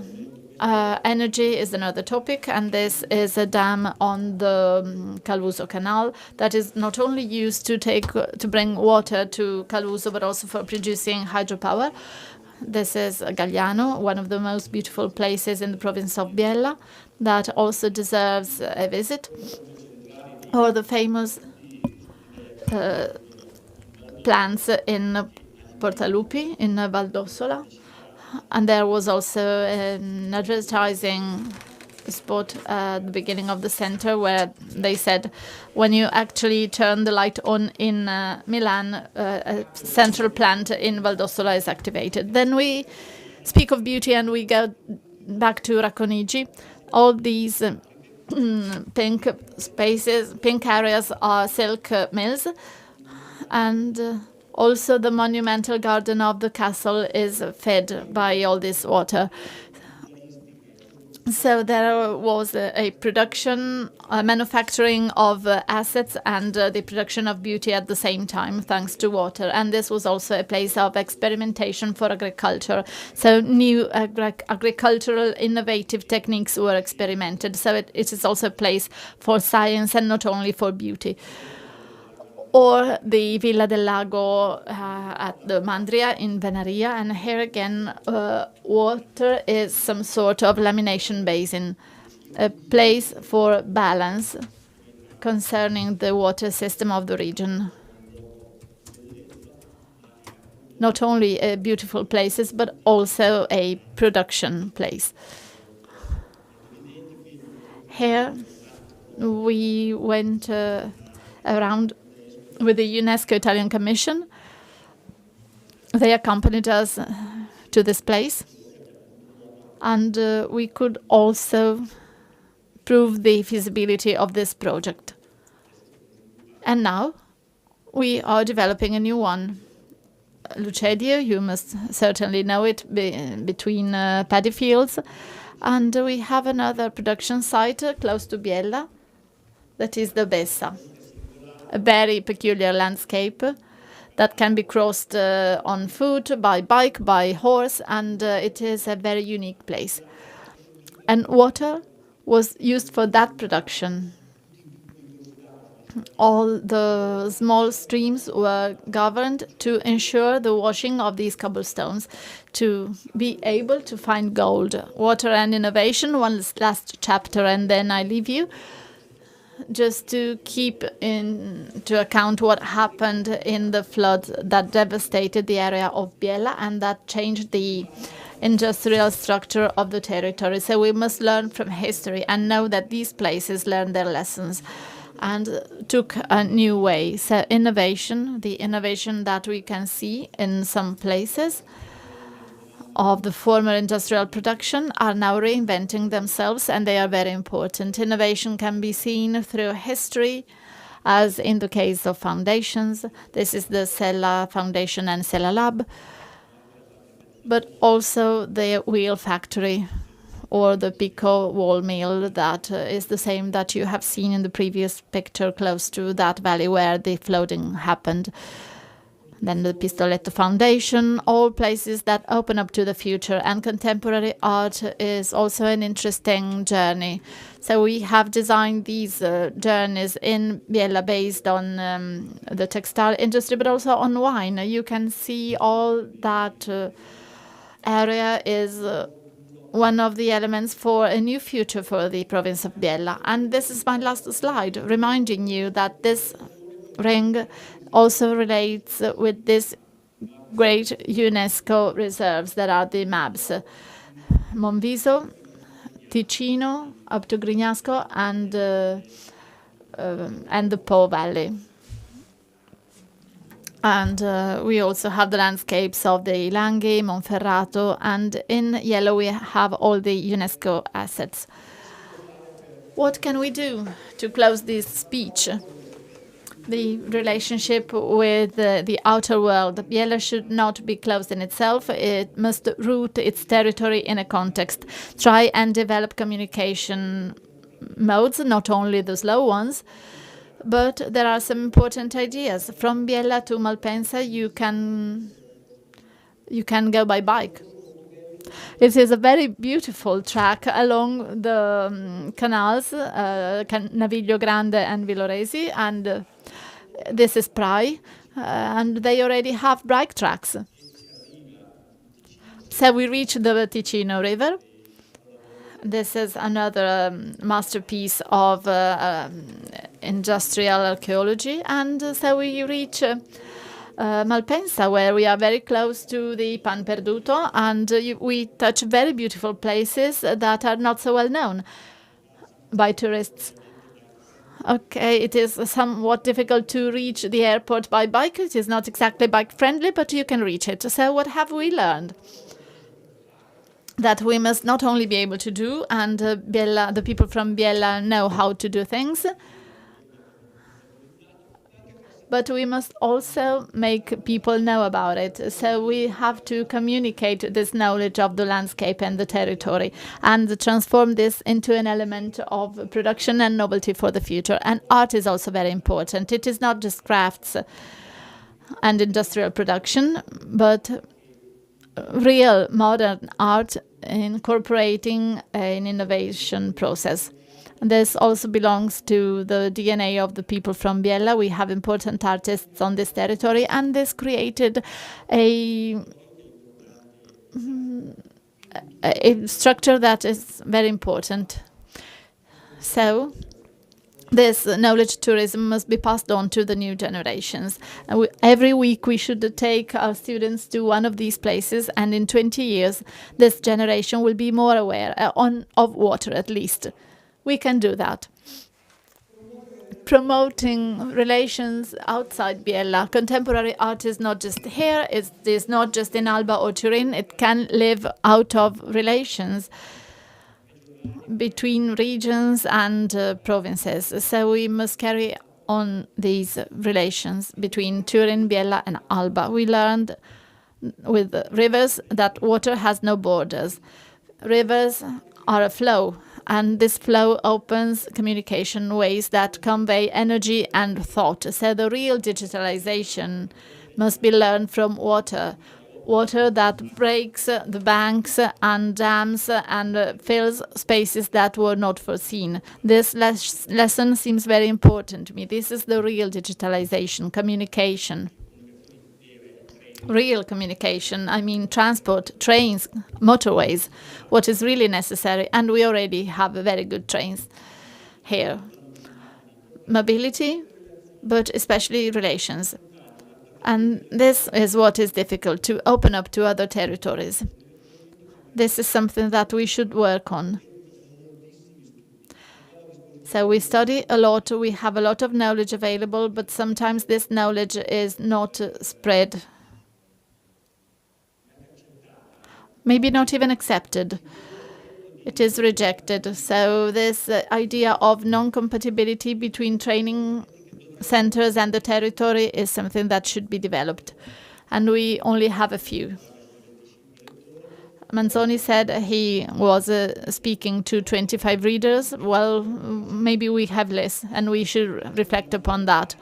We should reflect upon the quality and the need to exploit these days. I have presented this class, this lecture for a very long time, and I would like you to develop it further, to develop it with the people who live the territory. So between the valley of Dora and Sesia, there are important relations, but Ivrea is not Biella, so we must speak with Borgo Sesia, we must speak to other cities.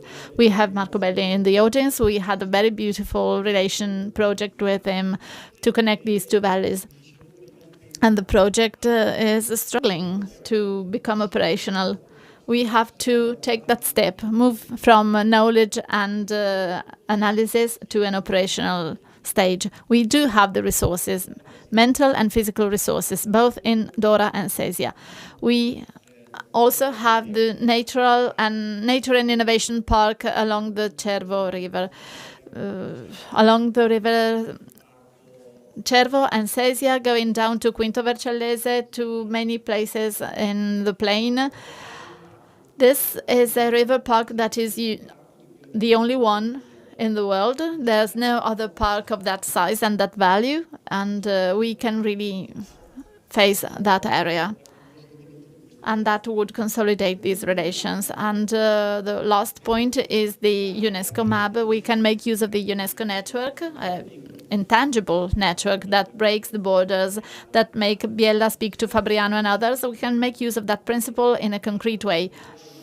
The map are very wide areas where men and the biosphere, so nature and the artificial activities meet, which is possible. We must not give up although we deal with very important topics such as nature, water, the crucial elements that were mentioned today. And with this, I thank you. I was nearly on time, and so I wish you very good proceedings, and I hope that we can meet soon, maybe in Biella again.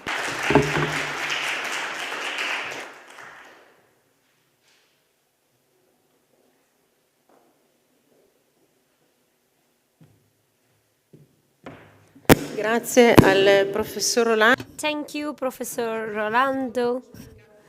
Since you described Piedmont worldwide, unfortunately, our assessors, Vittoria Poggio, cannot be here for being sick, but we have a little video from her. And then I would like to remind you that we are on direct in streaming on English and Italian channel, and probably as we are live, of course, so in the next 15 days, the whole creative series worldwide will have the possibility to connect on the YouTube channel of Biella City and share the material with us. Good morning, everybody. Sorry for not being here with you, but I would like to greet you all during the Forum of Creative Cities dedicated to climate crisis and change.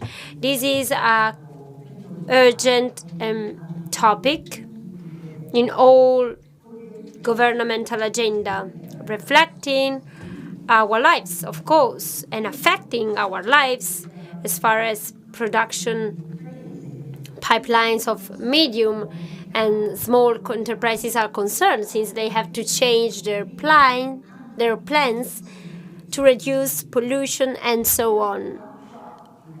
The topic of water and the protection of water as well became the core of the reflection, since recently we started dealing with drought that really affected negatively our lives. Facing this problem as an emergency to save crops, harvest, and products that we are consuming and selling to national and international markets.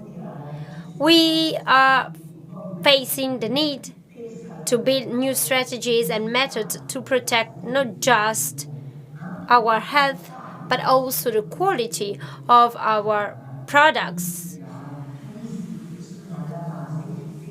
Concerning tourism, production sectors, which represent our culture, our identity. Virtuous examples in this sense can be provided by the Alpine Convention that Biella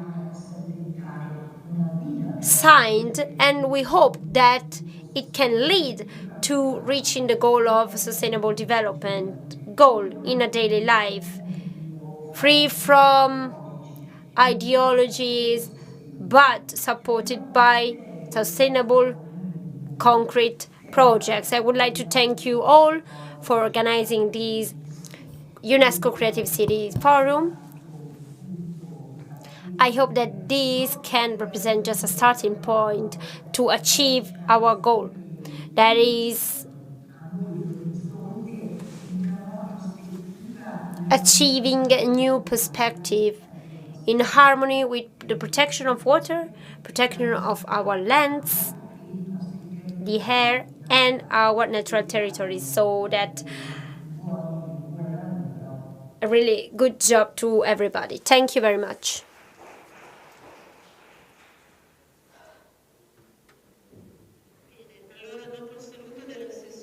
After the message by Vittoria Poggio, I hope that you can come back home with a little more of culture about the themes and the topics that we have faced and dealt with in your daily habits and attitude. Having said that, I would like to greet you all. Thank you for being here. Thank you to all Creative Cities. Thank you to Vittorio Salmoni. Thank you to the speakers, the sponsors, and I would like also to greet the Creative Cities in connected worldwide, and I would like to share our video to allow you knowing better our city. Thank you very much, and good luck to everybody.